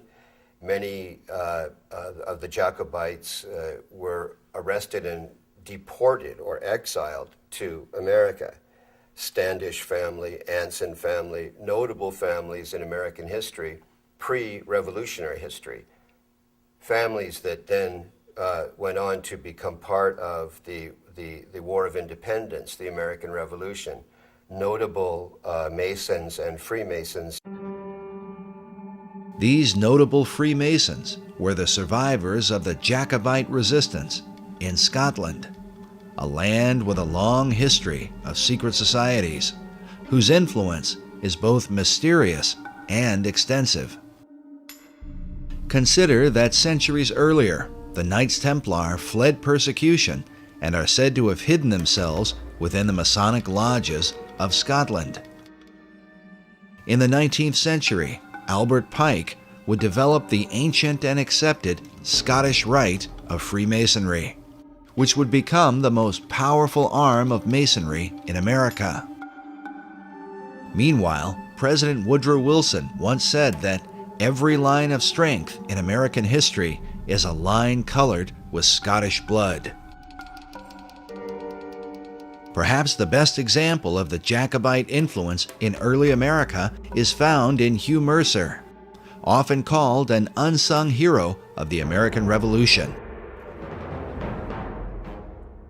Mercer was a Jacobite doctor who supported the cause against England until their final defeat at the Battle of Culloden in 1746.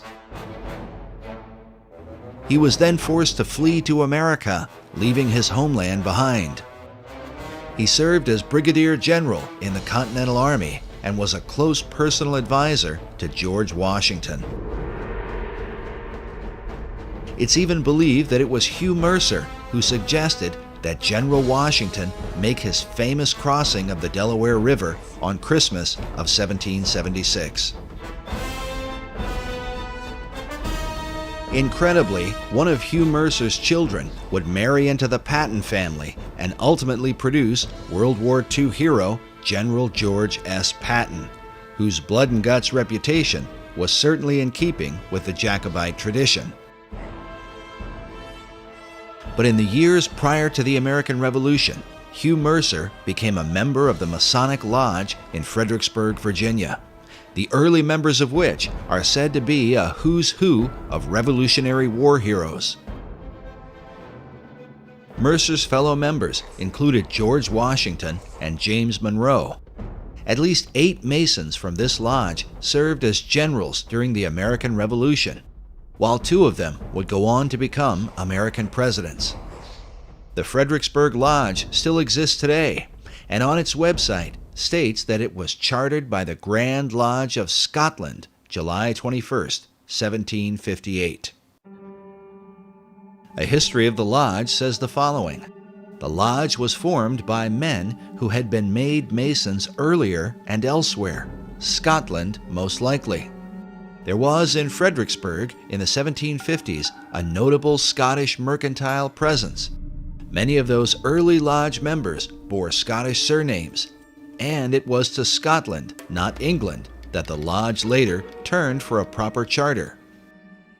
Is it possible that the influence of the Scottish Jacobite rebels worked as an undercurrent that helped to inspire the American Revolution? These families, they come under the general umbrella term Jacobite, were the real core population that led to ultimately to the War of Independence. Consider that the 3 Jacobite uprisings are referred to as rebellions. During the Revolutionary era, the motto, "Rebellion to tyrants is obedience to God," was adopted, a motto that Benjamin Franklin wanted to include on the design of the Great Seal. But rebellion against authority was not exactly the tradition of the Puritan Pilgrims who began the country. Their focus was on the biblical teaching of Jesus and the apostles.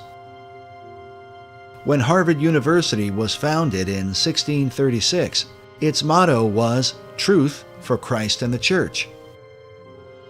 Harvard's statement of purpose went on to say that the main end of life and studies is to know God and Jesus Christ, which is eternal life. But by the Revolutionary era, references to God were more ambiguous, often referring to the guidance of divine providence.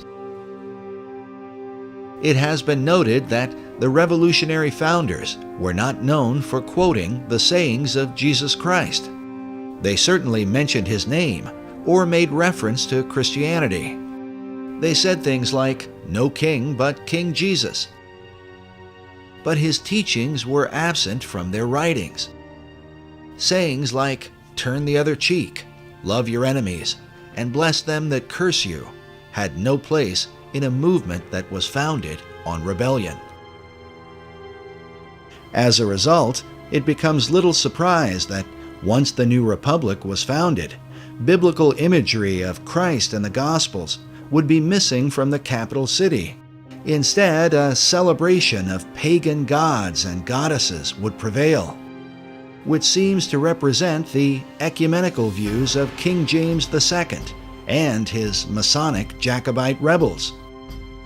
The chief Jacobite symbol was the white rose, traditionally worn on their Scottish bonnets. This dagger features a Jacobite rose with a pentagram in the center.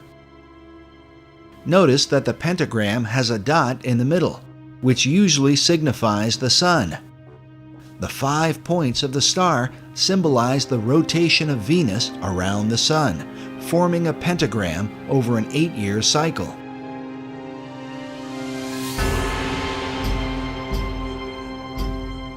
This symbol was well known to the secret societies of Europe and is found carved throughout Washington, D.C. In light of these things, the question Americans today should ask is, if the idea of rebellion was in obedience to God, what God did they mean?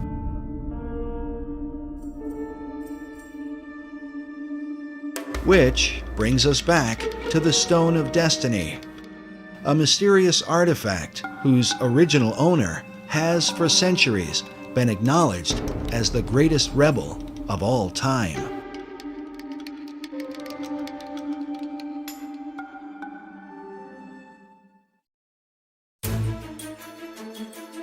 The belief is that the real stone was not captured by the English in 1296, but was somehow hidden away by the Scots. Buff Perry believes that centuries later, the Jacobites brought the stone with them to America. To bring it over here was to, first of all, find refuge or sanctuary for it, but also to indicate this is where the Jacobite revolution might really be successful.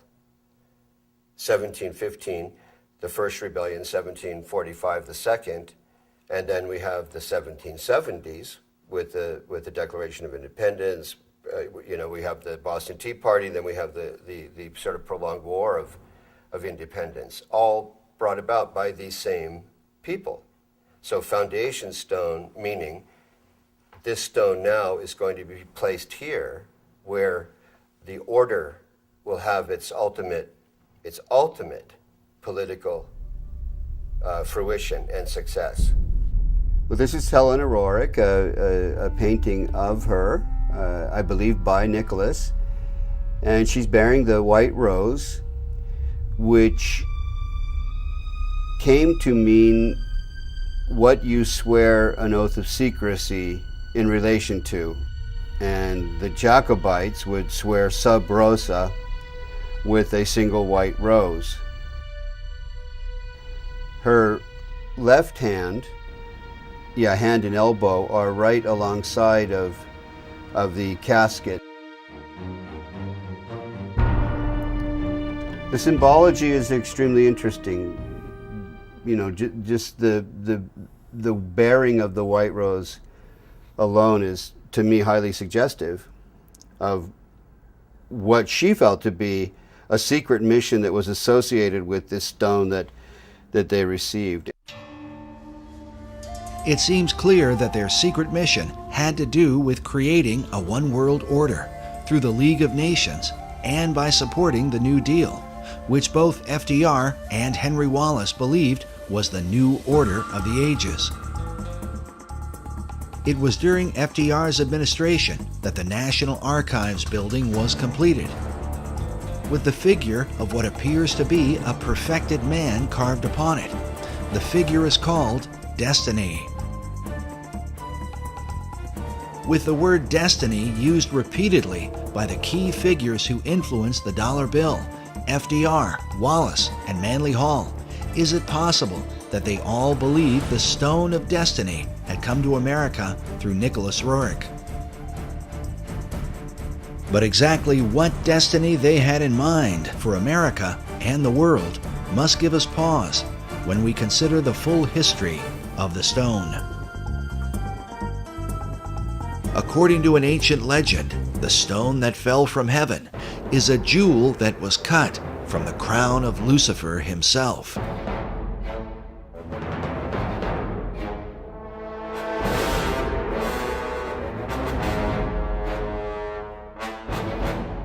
Commenting on this, Manly P. Hall writes that the lapis exilis, crown jewel of the archangel Lucifer, fell from heaven.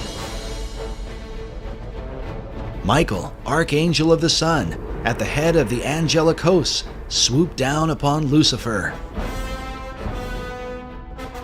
During the conflict, Michael with his sword struck the flashing lapis exilis from the coronet of his adversary, and the green stone fell into the dark and immeasurable abyss. Hall goes on to say that out of Lucifer's radiant gem was fashioned the Sangreal, or Holy Grail, from which Christ is said to have drunk at the Last Supper. This idea seems to be captured in this depiction of the Grail by Dante Gabriel Rossetti. Rossetti was a 19th century esoteric painter who is said to have influenced modern Rosicrucianism.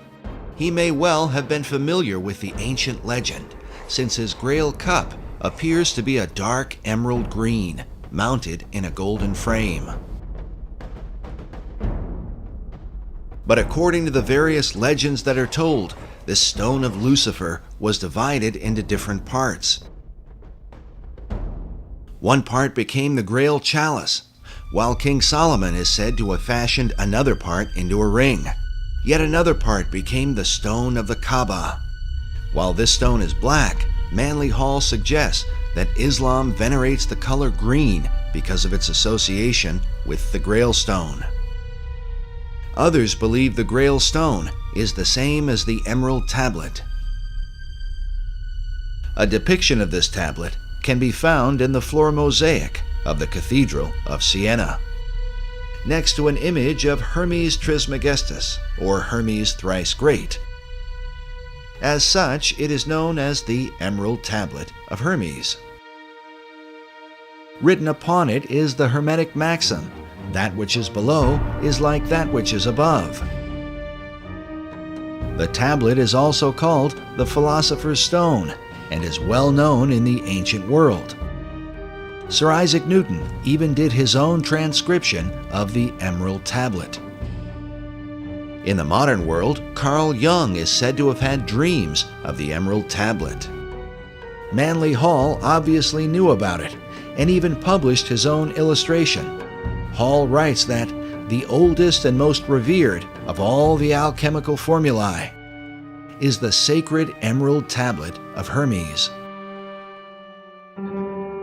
In her book on the Merovingian mythos, occult author Tracy Twyman writes that the story of the Emerald Tablet of Hermes appears to be yet another incarnation of the Grail as stone. She goes on to say, the legend connected to these items and the stone they came from relate that the stone bounced off Cain's head as it fell to earth, leaving a scar on his forehead in the shape of a red serpent, the mark of Cain. This is what the Grail as stone represents.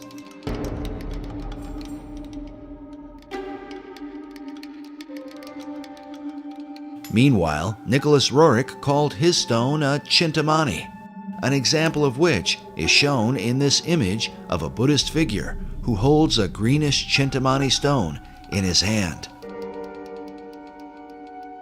While the legends of these stones vary and researchers often disagree, it is curious that both Roerich and Manly Hall use the same variant spelling of Eschenbach's term for the Grail stone.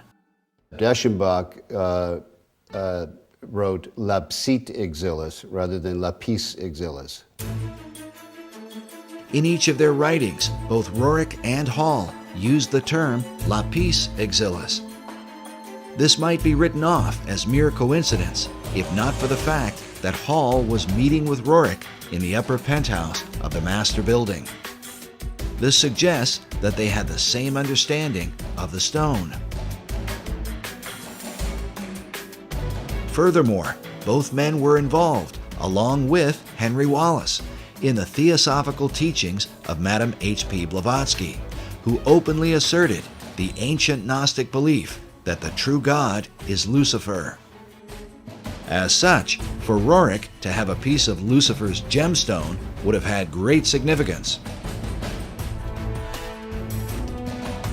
Dr. Obadiah Harris explained to us the importance of Madame Blavatsky to Manly Hall and to his writings about the founding and destiny of America. There's another important lady over here that Mr. Hall wanted to honor, and that is Helen Blavatsky, a Russian woman.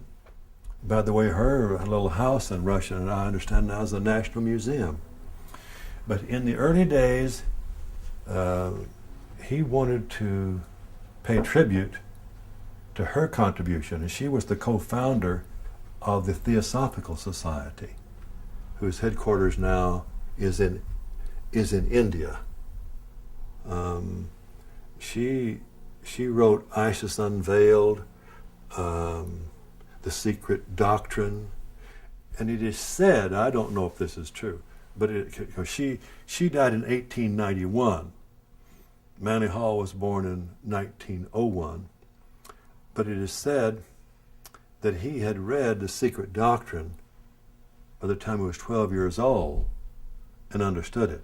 So there's a feeling that Manly Hall had a bond with this woman, a kind of spiritual bond, and that when he wrote Secret Teachings of America, he was really writing the next book for her secret teaching, secret doctrine, that he was taking it farther, and he did.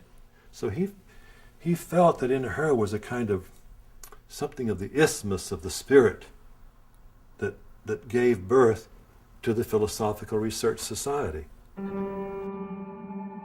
If what Dr. Harris says is true, then Hall founded his entire society on the Luciferian doctrines of Madame H.P. Blavatsky. Well, Manly Hall, of course, really was one of the leaders of this whole world esoteric movement for probably 70 years or more. And he wrote extensively about the ancient mysteries, and he eventually joined the Masons and, of course, moved up very rapidly to 33rd degree Mason, and then to the upper levels of Masonry, which are truly into the Luciferian, which most Masons have no idea even exists. In his writings, Hall said that when the Mason learns the mystery of his craft, the seething energies of Lucifer are in his hands.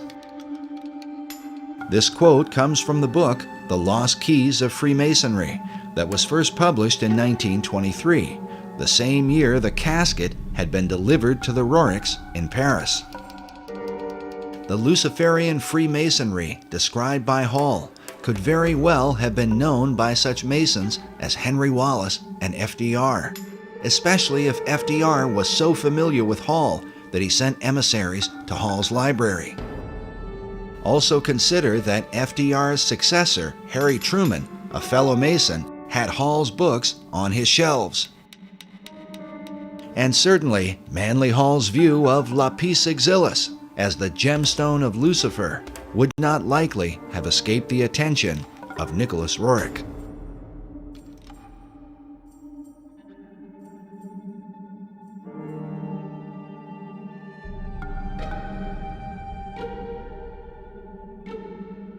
Despite Roerich's international mystique and influence in the Oval Office, he eventually suffered a sudden and sharp decline.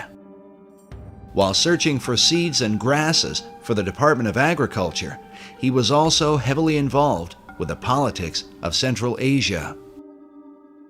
Buff Perry believes that prior to his fall, Roerich was working to amalgamate the countries of Asia into a united Buddhist theocracy that would ultimately be joined to a one-world government.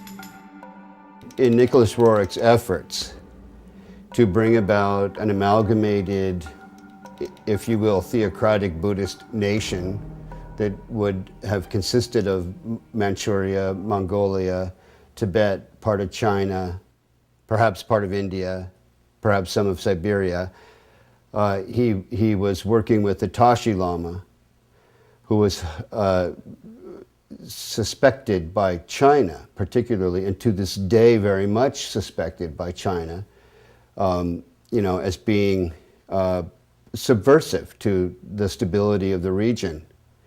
And as a result of this, Roerich became associated with accusations of espionage. Perry's further suspicion is that, at least for a time, Roerich's political efforts were on behalf of FDR's New Deal administration. We recorded the following conversation with Perry in December of 2008. So we've got the what nobody's talking about right now in American media, the North American Union, right, through the Free Trade Agreement. The European Union, which is known about, but we never hear about it on the news. Right. And now there's an this Asian Union, it seems like Roerich was being used by the American government to lay the foundation for or to bring about an Asian Union. You've got it. That I accept wholeheartedly, and I think it when you read it, the details, factual details, it's inescapable that America saw in Roerich the capability of creating this great Asian Union. And he was supported by American intelligence. Roerich was supported when he was trying to bring together that great new nation. Who was he reporting to? He was reporting to the American consulates in China. The official story seems to be that once Roerich was accused of being a spy, he fell out of favor with his two greatest supporters, Henry Wallace and Louis Horch. But what about Roerich's so-called Stone of Destiny, this holy grail that he claimed was in his possession, supposedly buried inside the cornerstone of the Master Building? Whether the stone or some part of it is there or not, Buff Perry has come to the conclusion that Roerich's artifact was a cunningly devised fable. Just for our audience, just you don't buy into the idea of the mystical, magical nature of this stone. Absolutely not.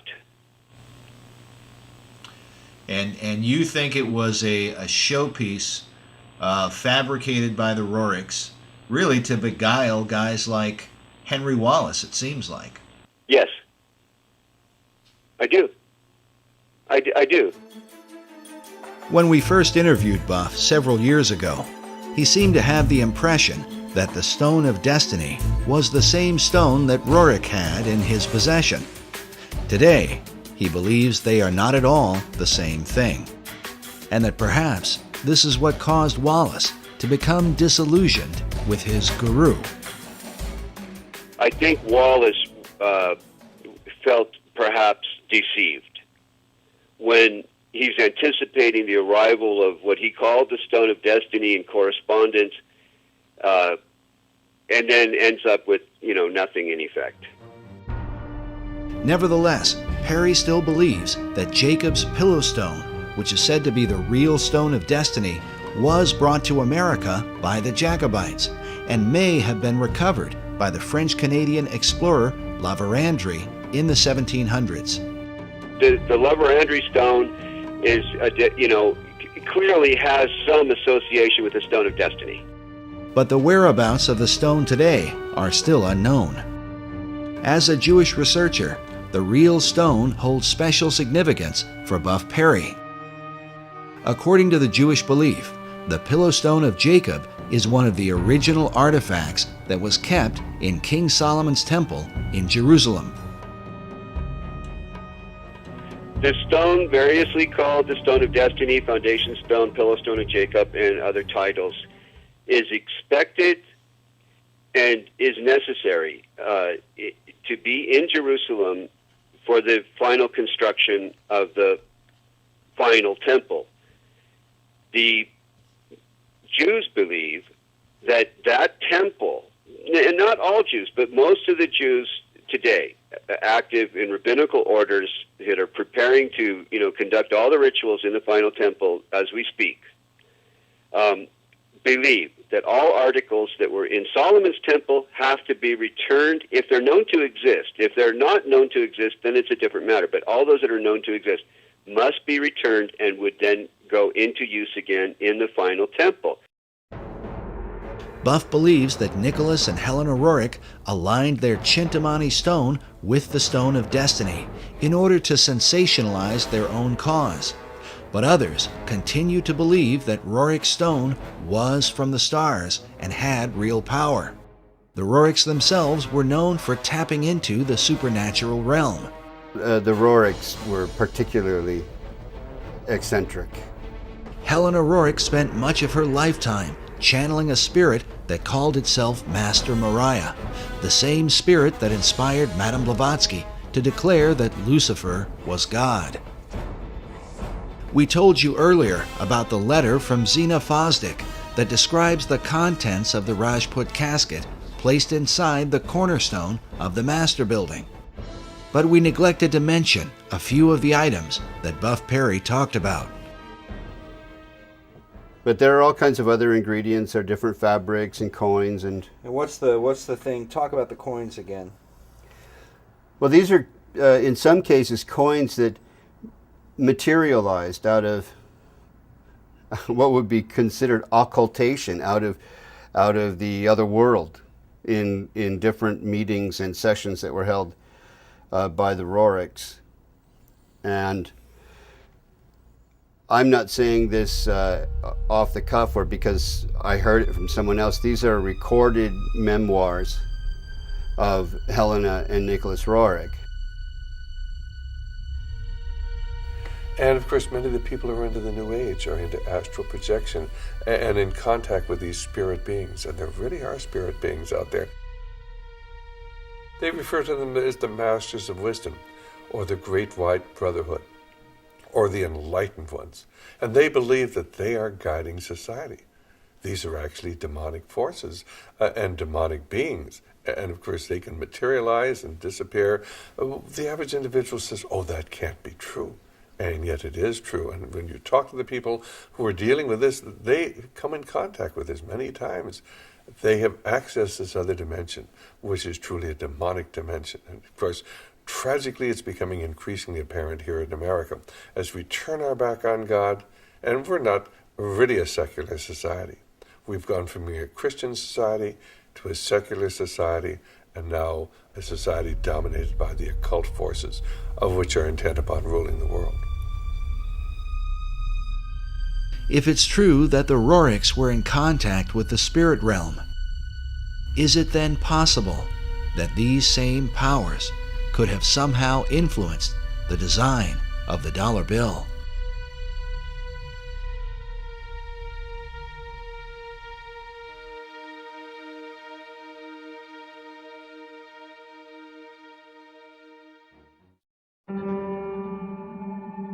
While the history surrounding FDR's administration is disturbing, there is said to be a darker level, and one that is openly satanic, in the design of the dollar bill.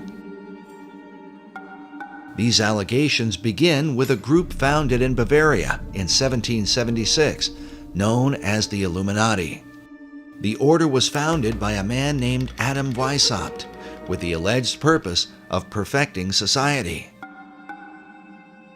The symbolism of the dollar bill, Adam Weishaupt, do you really think it has anything to do with the Illuminati, in your opinion? Is the Illuminati to be defined as Freemasons and Rosicrucians and other secret society members? If that's the case, then yes, I believe the symbol on the dollar bill, the truncated pyramid, is directly related to the Illuminati because Roerich was the Illuminati. In the 18th century, the original order was thought to have a bloodthirsty agenda, and it was believed that they secretly worshiped Lucifer. George Washington warned about the Illuminati in his letters, while Thomas Jefferson and Benjamin Franklin were thought to be members of its inner circle. Which brings us to our next speaker. He claims to have been raised in a modern Illuminati family that dates back to the 1700s. He says that, as a child, he was made to practice black magic and witchcraft. His name is Doc Marquis. My family goes back into the Illuminati all the way back to 1789. Of course, we have no way of either confirming or denying Doc's claims, but it is worth noting that he has acted as an expert on the occult for law enforcement and the FBI. According to his publisher, in the past he has appeared on and consulted for Geraldo Rivera and Oprah Winfrey, and for shows like Hard Copy, Inside Edition, and Unsolved Mysteries. Doc has been a Christian since 1979, but he says that part of his upbringing in a family that worshiped Lucifer was to be taught about the secret Illuminati symbols of the dollar bill, and that understanding them begins with the Rothschild dynasty.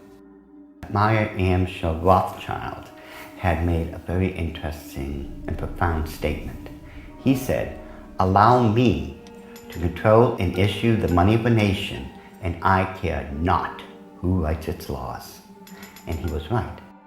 Meyer Amschel Rothschild is called the founding father of international finance. In 2005, Forbes magazine ranked him 7th on their list of the 20 most influential businessmen of all time. All this happened back in 1776, and this was during May 1st and shortly thereafter. The significance behind that is that on May 1st, 1776, Dr. Adam Weishaupt, who was a devout Jesuit priest, who was given the chair of the professorship of religious studies at Ingolstadt University, was approached by Meyer Amschel Bauer, who would later change his last name to Rothschild, along with 12 of his most financially influential friends.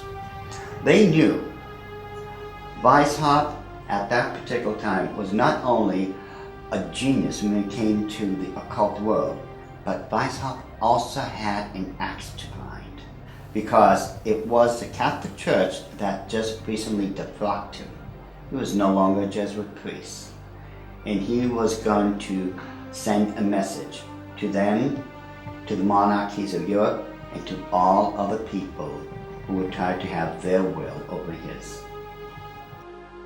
What Rothschild and Weishaupt came up with was a plan to destroy the old world system of government through monarchies and the church, and to set up a new world order in its place. This is said to be the great plan of all the secret societies. So what happened? Meyer Amschel Bauer approached Weishaupt and basically told him, "We know you've got the occult knowledge and genius to put it all together. We've got the money. You do it, we'll back it." Just to paraphrase what really happened. So in 1773, Weishaupt started creating what had never been created before. The idea of Illuminism had always been around, ever since the days of Babylon, with the co-founders of being that Nimrod and Semiramis. But no one had ever been able to actualize it. However, May 1st, 1776, the Order of the Illuminati had become a reality under the auspices of Dr. Adam Weishaupt. Now, like other nations, orders, countries and such, they have their two great seals. The Order of the Illuminati does. Those two seals can be found on the back of a $1 bill. People mistake those to be the two great seals of the United States of America. They are not. Those are the two seals of the Order of the Illuminati, and I'm going to explain it to you. In order to understand the seal itself, we have to first take a look at every single thing that composites it. We look at the first part of it on our left, which would be the truncated pyramid one. Above it is a 13-letter Latin expression that says Annuit Corruptus, and directly underneath the base of the pyramid is a 3-word Latin expression, which is Novus Ordo Seclorum. If you were to look up the word, let's say, work, in the English dictionary, you're going to find at least 50 different meanings for it. It is the same thing in Latin. Different words have different meanings. They have more than one meaning. The word seclorum, one of the definitive meanings is secular. Something that is secular is of the world. So it is proper, very proper, to translate the bottom as New World Order, the Novus Ordo Seclorum. The whole of it is saying, announcing the birth of a new world order. This would be Dr. Adam Weishaupt himself, the very first head of the Order of the Illuminati. It was Weishaupt who had himself come up with a 7-part plan to create what he called the Novus Ordo Seclorum, or the New World Order. This is the person responsible for it. The interesting thing about the front of the dollar bill is that there are 4 huge ones. There is one in every single corner. Now, if we look at every single one of them, they each have an oval around it, except for the top right-hand one. Now, if we look at this blow-up version of it, you will find there's no oval. This is a shield that is surrounding the one. Now, the reason there was a shield here is because this is very similar to the original shield that was given to the Rothschild family when Baron Meyer Amschel Rothschild had become knighted in England and received the lordship. If we look across the top of this shield, all the way to the left-hand side, it drops down and forms a crescent moon. It's a crescent moon because it represents the female goddess in the occult world. At the bottom of that shield, of that lunar moon, you will see the owl. And it's very obvious. Once you take a good look at that part of the crescent moon, and it is the same Illuminati owl that is being worshipped at the Bohemian Grove in California by those members of the Bohemian Grove, where presidents, premiers, kings and queens and heads of nations throughout this world have met. You can tell just by looking at this photo, that is a 40-foot owl. It is made out of oak, and that the worshippers are surrounding that fire pit around that altar, which is easily reflected in the lake around them. This is definitely the owl of the Illuminati. The rituals performed at the Bohemian Grove are occult and idolatrous. One of them, called the cremation of care, is supposed to be a mock human sacrifice, though some suggest that real killings take place.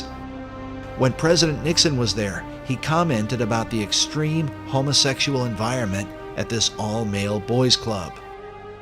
Among other powerful American leaders who have been spotted at the Grove are Ronald Reagan, Dwight Eisenhower, Jimmy Carter, Newt Gingrich, and George Bush Jr. and Sr.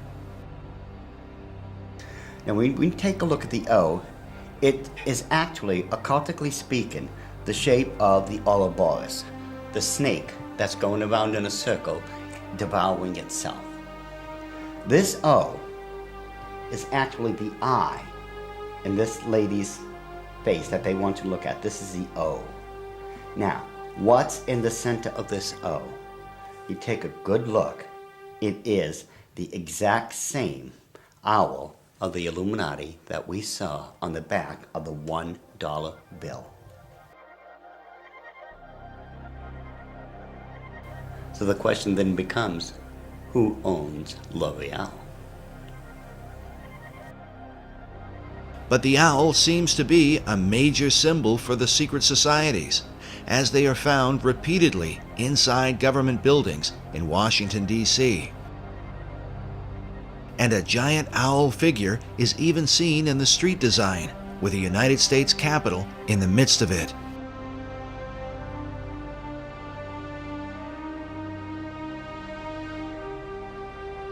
Now the Druids from the Gaelic means, Druid means men of oak.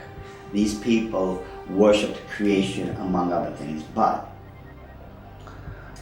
their sacred symbol was the owl because the ancient god of magic and of the hunt was Pallas Athena.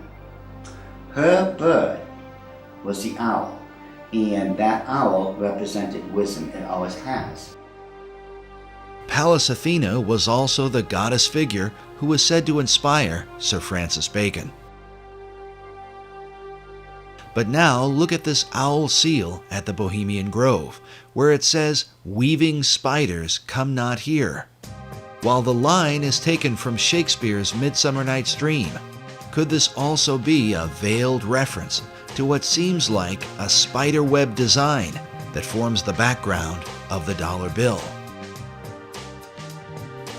Are there additional secrets hidden there?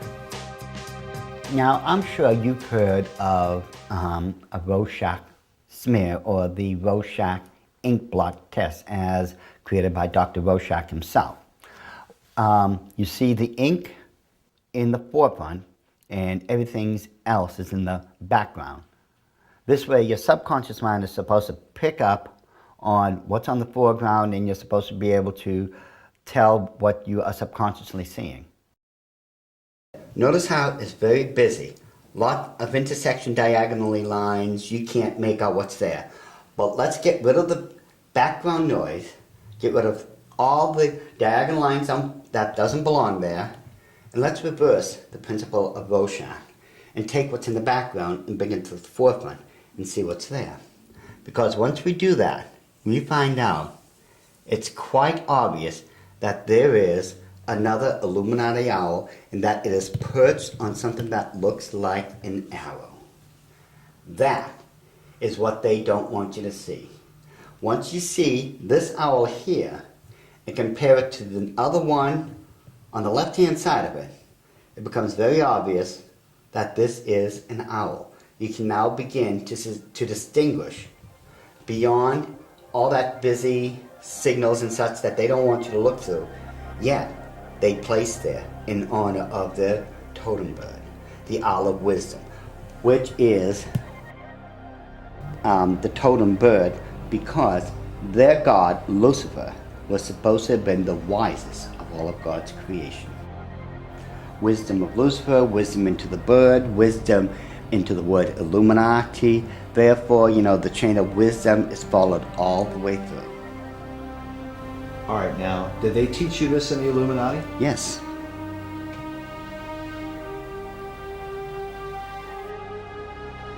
Well, I want you to understand that the first symbol is known as a pentalpha, from the Greek word for five, pente. It is a five-pointed star. Now, this next one is a pentacle. Now, it looks similar, but I want you to notice how it is interwoven. It runs through and in between itself. Now this next symbol is what's known as the Star of David, the Mogan David, the Jewish Star, the Seal of Solomon. There's numbers for it. This is the symbol for the nation of Israel. Now, when you take a look at it very carefully, you will notice that it is two equilateral triangles that are interwoven. This shows the union of God with man. However, when you look at the next one, it's similar to it. It's known as a hexagon. This is when you take two equilateral triangles, place one on top of another. Symbolically speaking, you're placing man above God. Now, this next symbol is the foulest, the most evil of all symbols in the occult world. There is nothing that can even come close. It is known as the hexagram. It is the six-pointed star with a circle surrounding it. It is this symbol that must be used during high ceremonial magic or high ceremonial witchcraft when you are summoning up demons to this plane of existence.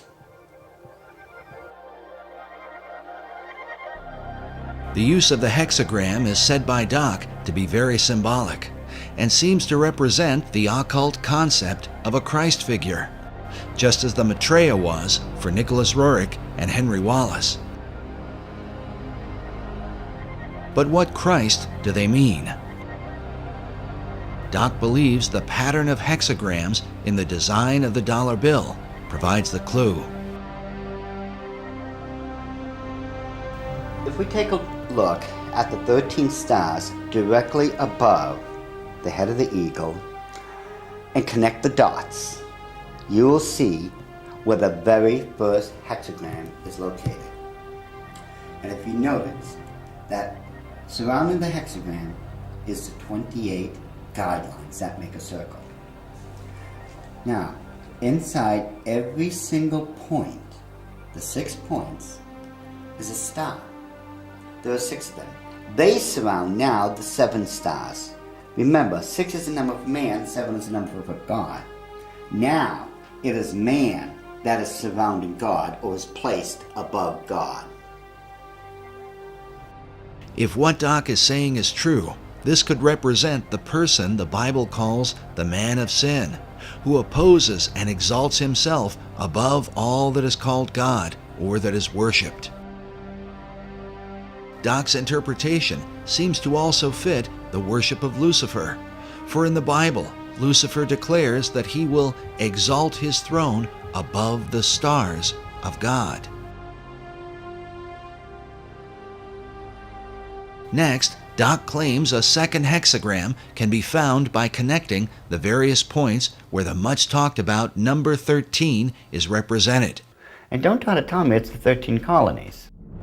There are 13 stars above the eagle's head, 13 stripes in the shield, 13 leaves on the olive branch, 13 arrows in the eagle's talon, and then 13 letters in the phrase E pluribus unum, which makes for 2 points on either side of the eagle's head, for the 6 points total of the hexagram. If we take a close look at the same seal and connect all the 13 together, just like we did when we were kids, when we were playing that game, connect the dots. Once we connect all the 13s, it becomes very apparent where the second hexagram can be found. In this one, which is very obvious, already comes with a circle around it.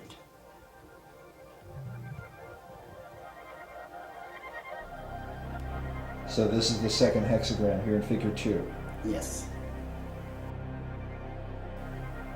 And then where's the third hexagram? The third hexagram can be found on the other part of the Great Seal. Again, connect all the 13 together, the 13 letters, the 13 steps in the pyramid, connect all this together. And you'll note with the circle that's already there, it forms the third hexagram.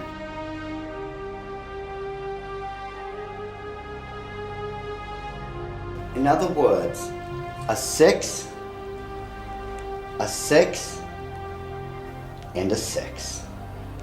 A 6, 6, 6. Doc has deciphered a code that, if there, would glorify Lucifer's Messiah, whom the Bible calls the beast or Antichrist. In the book of Revelation, it reads, "Here is wisdom. Let him that hath understanding count the number of the beast, for it is the number of a man, and his number is 666." Could there really be 3 6-pointed hexagrams on the dollar bill? Once we start at the base of the pyramid, which is the foundation of all things, and follow the design of the hexagram itself, you're going to find out something very startling. We go from the M and follow the symbol all the way up to the A.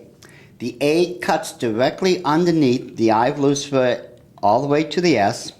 The S connects all the way down. It goes in between the V and the I and connects all the way to the O. And following the symbol, the O connects up and over along the symbol of the hexagram to the word N. In perfect sequence, it's M-A-S-O-N, Mason.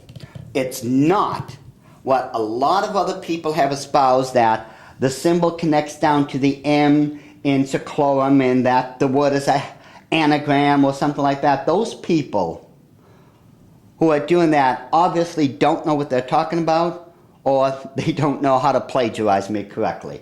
Because the order of the Illuminati have stated and always will state, this is perfectly spelled out to be M-A-S-O-N, Mason. This points conclusively that the Masons have been involved in the order of the Illuminati. This was back during the Council of Wilhelmsbad, which would have been July 16, 1782.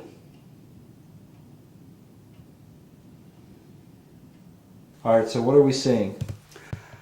Now, if we look at the bottom one of the reverse side of the dollar bill, you'll see on the right-hand side that, again, there's a lot of busy intersecting diagonal lines. Yet, if we apply the same principle we just used to reveal the hidden hours of the Illuminati and apply it, we will find that there is now a skull-faced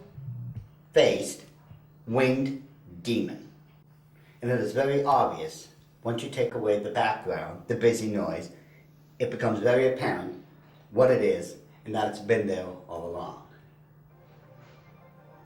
And if we just simply go and enlarge that section, just start with a small one and just keep enlarging it and enlarge it even more, even with the background noise there, as I call it, I think it becomes very apparent what we are now looking at.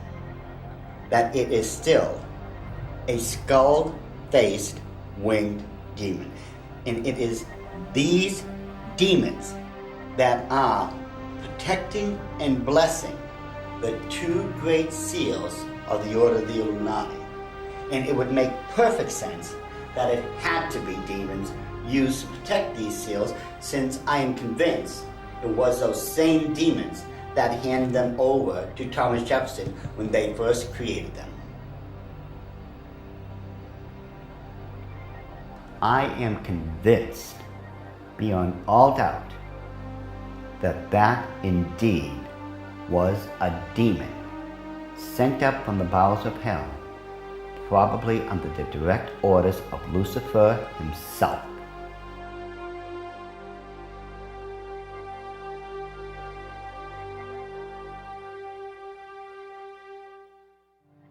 Doc Marquis makes it clear that he is no longer involved in the occult, and that since becoming a Christian, he has dedicated himself to warning others about the activities of the secret societies that worship Lucifer. I've been doing this now since the late 70s when I first left the Order of the Illuminati, and that's when at that point I had become a born-again Christian.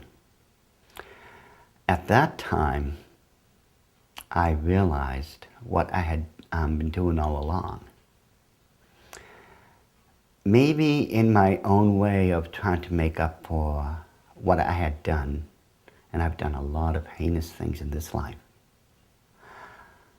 I begin to wonder if I'm not trying to make up or atone for some of those things I had done. And I know in my heart of hearts that as a born-again child of the King, my sins have already been bought and paid for. But still, there's just that part of me that still feels so guilty about everything I've done. So it could be in my own way, and I'm somewhat convinced that in my own way, I'm still trying to make up for all those crimes I was guilty of when I was in the Illuminati. Doc makes it clear that he believes demonic forces were behind the design of the dollar bill and are working through secret societies. One of them is the Order of the Eastern Star, the female chapter of Freemasonry, whose icon is an inverted pentagram, a symbol associated with the satanic goat of Mendes. Ed Decker told us a story about a woman he once counseled who was involved in this society. I got a call one day after I had published a book on it, and a little book called The Question of Freemasonry. And in that book, I had, on one page, is the actual goat of Mendes. The goat of Mendes is a very significant symbol, since it was designed by 19th century French magician Eliphas Levi, without question the most influential occultist of the last 200 years. In his books, Levi glorified Lucifer and Satan, and his writings were quoted extensively by every major occult leader, including Albert Pike, Madame H.P. Blavatsky, and Manly P. Hall. Now listen carefully to Ed Decker's story. I got a call from someplace back in Pennsylvania, New Jersey, and this is years ago. And a lady called me up and she said, "I want to talk to you." She said, "I received a copy of your book. I am the head of the Eastern Star for my state." And she said, "Every time I go to another area of the state to do the induction of the leadership of the local chapters of the Eastern Star, I have these bad dreams, and it's like this demon comes in and attacks me in my bedroom, and it's this evil, evil thing. And it was beginning to bother me, and someone mentioned to me that, you know, the Masons and the stuff that they do isn't really godly. You might want to study it a little bit." She said, so she told me that she went to a Christian bookstore and asked them if they had anything on the Eastern Star or Freemasonry. And the lady said, you know, in the mail, I had just gotten this booklet. It's called The Question of Freemasonry by this guy, Ed Decker. And she said, I opened the book, I opened it up to the page, it just opened to the page that you have the goat of Mindy's on there. And I looked at that, and that's the demon that's been coming into my room and attacking me when I'm going around the state and doing the inductions of the ladies of the Eastern Star. She said, I ran down 3 blocks to my husband's office, left my car right in the parking lot of the Christian bookstore, ran down there, got my husband out of his, I think he was an insurance agent or something, and said, look at this. They left there, went home, read the book, got on their knees, confessed it as sin, renounced it, and had that thing taken off their back. And from that time on, all that heaviness left her. When it went away, it just moved off her entire spirit. It was a spirit of darkness and evil. And it was the goat of Mindy's, the same thing that's on the Medal of Honor, the same thing that's built into the Capitol and the Mall and the White House, built in there. It's the same evil spirit.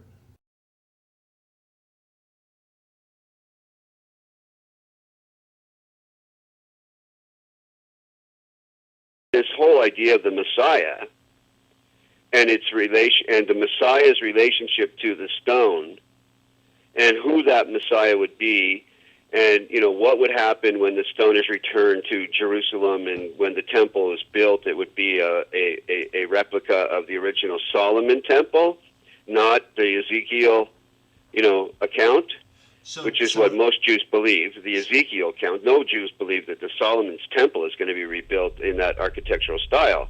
But the Masons believe, if I understand them right, that when that stone finds its way to Jerusalem, it's one of the last items necessary, and that there are certain rabbinical orders that I've met today that are anticipating its return. Once it returns, then they proceed with a blueprint to take the Temple Mount and put up what they consider to be the final temple that Ezekiel described. But the stone it's all pivotal upon the return of this stone, because Solomon brought that stone in the traditions and legends in Judaism into his original temple, and upon it the incense was burned in the fire pan. According to Masonic author David Oveson, the word dollar comes from the German word Taler. While there are many Taler designs, one in particular is mentioned, with the image of Jesus Christ crucified on one side, while the reverse bears the image of a serpent on a cross and a reference to the book of Numbers from the Old Testament. In this account, the children of Israel had complained against God. The scripture says, "And the Lord sent fiery serpents among the people, and they bit the people, and much of the people of Israel died." When they repented, God commanded Moses to erect a bronze serpent upon a pole, saying that everyone that is bitten, when he looketh upon it, shall live. In the New Testament, Jesus made reference to the bronze serpent as a picture of his crucifixion. He said, "As Moses lifted up the serpent in the wilderness, even so must the Son of Man be lifted up, that whosoever believeth in him should not perish, but have eternal life." Some believe that the serpent cross is the original inspiration for the American dollar sign today. While the image of the bronze serpent holds a very particular meaning for Christianity, David Oveson explains that Kabbalists and alchemists find an interesting parallel in the Hebrew gematria. The Hebrew word for the serpent of Moses is Nakash, which means the shining one. The numerical gematria for Nakash is 358. This is also the numerical equivalent for the Hebrew word Mashiach, or Messiah. Oveson claims that these numerical equivalents allowed magicians to draw a connection between the brazen or bronze serpent and the Messiah. But exactly what Messiah do they mean? The phrase e pluribus unum, or out of many, one, appears in the banner held in the mouth of the American eagle. The word one appears a total of 7 times on the dollar bill. Oveson writes, in magical numerology, the number 7 is regarded with a special veneration. Certain texts that deal with the meanings of numbers insist that 7 stands for the complete temple. The temple he refers to is the ancient temple of God, built by King Solomon in the city of Jerusalem. Oveson goes on to say that the concept of a complete temple is symbolized by the unfinished pyramid of the Great Seal, where the symbol of a Messiah figure is also shown with the all-seeing eye, representing the capstone that will one day complete the pyramid. In other words, when the Messiah emerges, then will the temple be complete. But just who this Messiah will be is the subject of intense debate, and the clues to his identity are said to be related to the temple itself. The site of Solomon's original temple at the Temple Mount in Jerusalem is still considered a sacred and holy place. Buildings are sacred in religions. Religious buildings are sacred. So Solomon's temple is sacred. The Knights Templar were specifically named in reference to this ancient site. They were known as the Poor Knights of Christ and of the Temple of Solomon. The Knights Templar lived on the Temple Mount. Today, the Temple Mount has on it the Dome of the Rock and Al-Aqsa Mosque. The Knights Templar had their headquarters in Al-Aqsa Mosque when they were there.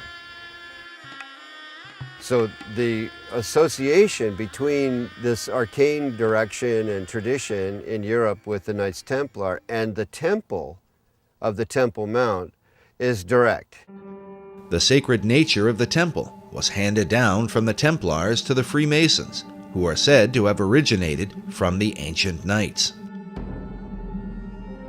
Masonic philosopher Albert Pike wrote that every Masonic lodge is a temple of religion. Another Masonic philosopher, Albert Mackey, wrote that of all the objects which constitute the Masonic science of symbolism, the most important, the most cherished by the Mason, and by far the most significant, is the Temple of Jerusalem. The spiritualizing of the temple is the first, the most prominent, and the most pervading of all the symbols of Freemasonry. Take from Freemasonry its dependence on the temple, and the system itself would at once decay and die. According to David Oveson, who is himself a Freemason, the dream of a rebuilt temple in Jerusalem is the true symbolism of the unfinished pyramid on the back of the dollar bill. But is it merely a coincidence that these symbols would end up on the foundation of America's currency? Is there a further connection with Solomon's Temple and the mysterious Knights Templar? The Templars were there on the Mount. They lived on the Mount. So they were living a dream. And the dream is the same dream Christopher Columbus had and wrote about extensively in returning to Jerusalem with the gold from the Americas to build the temple. Was this the true purpose of Columbus's voyage, to finance the rebuilding of Solomon's Temple? And was this desire handed down from the Templars to Columbus to modern Masonry?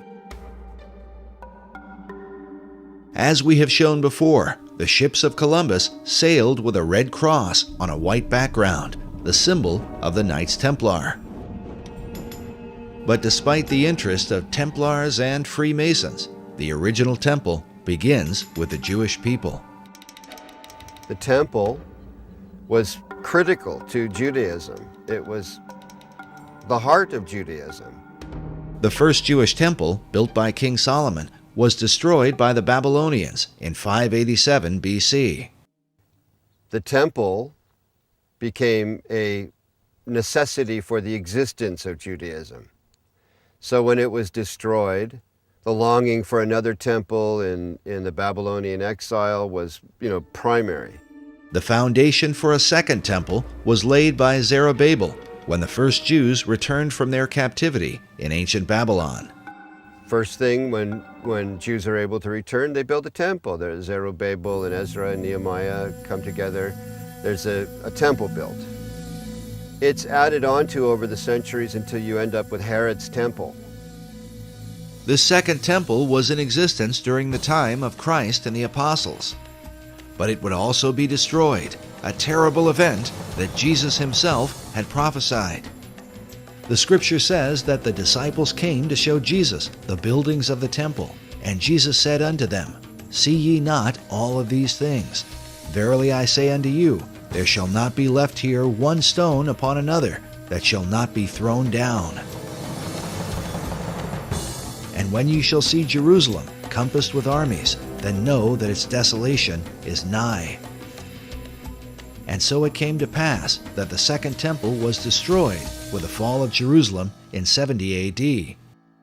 Yet in the aftermath of its terrible destruction would emerge the dream for a third temple, and what some believe will be the final temple of all time. This arcane connection to Freemasonry has its roots in the longing for the temple, the longing for the final temple, for the ultimate temple where Hagoyim, where non-Jews pray with Jews, as the old books, the last old books of the Old Testament predict will happen. When does that temple get built? The idea of a final temple is shared both by Jewish leaders and the Freemasons. Yet the two groups disagree on exactly what the final temple would be. There is a common history here and a common longing. They'll never end up with the same temple. Jewish wishes for the final temple really don't resemble what Masons want to have built on the Temple Mount, which is a replica of Solomon's temple. With their mysterious rituals and secret practices, the Masons are often accused of intoxicating the world, making it drunk with ideas of a new age and a new world order, all of which are engineered toward the fulfillment of the new Atlantis envisioned by Sir Francis Bacon. Could it be that this is what lies behind the concept of a third and final temple?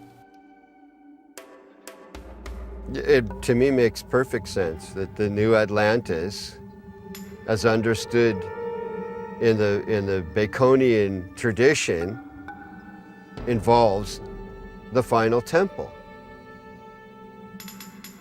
the spiritual headquarters, if you will, of the new Atlantis.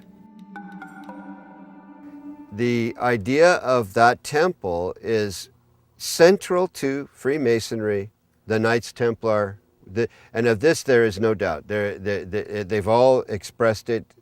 All these arcane societies have let it be known that this is really ultimately a central goal. They seem to all gravitate toward there being a temple, a need for a temple, except Orthodox Muslims who say, no, we're the last religion. These buildings are fine, thank you very much.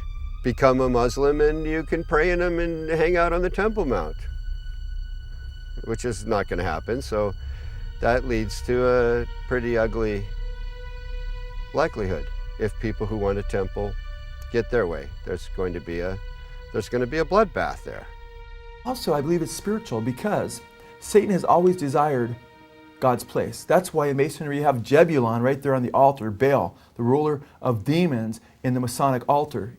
And Masons are generally, obviously, being deceived. However, right there on the Temple Mount in Israel, you have the Dome of the Rock and the Golden Dome, the Black Dome. And within these domes you have statements right there on Israel's Temple Mount, statements that Allah is God and Allah has no, or God has no son and Muhammad's his prophet, a denial of the true God and his son Jesus Christ. And again, that's what 1 John identifies as being the spirit of Antichrist, those that deny the Father and the Son, 1 John chapter 2.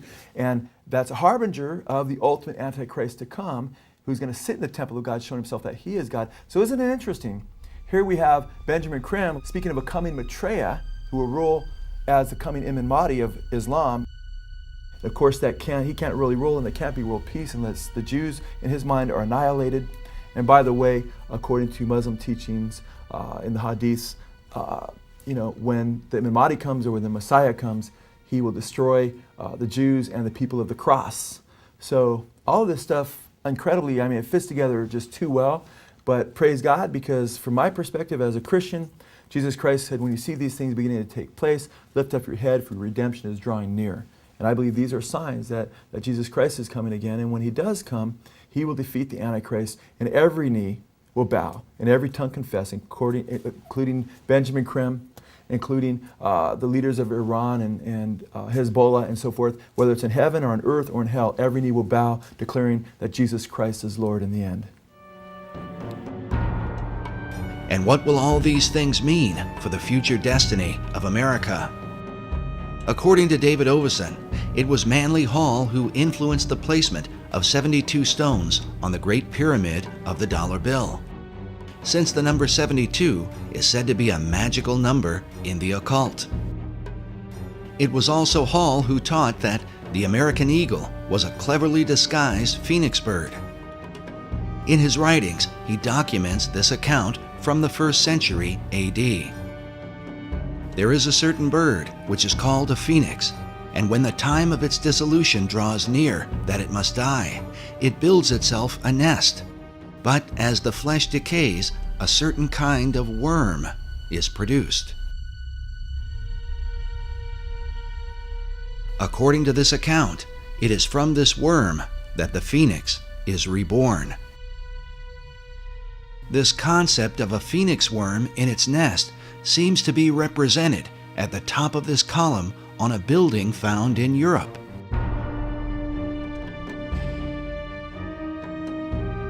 But in Washington, D.C., up at the tops of the 72 columns of the National Archives building, we find nearly identical carvings, all perched beneath the throne of destiny itself. Could this somehow be a veiled reference to the secret destiny of America? Watching the strength of the American dollar decline, we consider America's founder, George Washington. Around his image on the face of the dollar is said to be an omega symbol, signifying the end. But what end? Many researchers have come to believe that the plan of these Luciferian societies is that, like the phoenix of old, the America that we know will ultimately be destroyed, and that from her ashes will be born a new world order.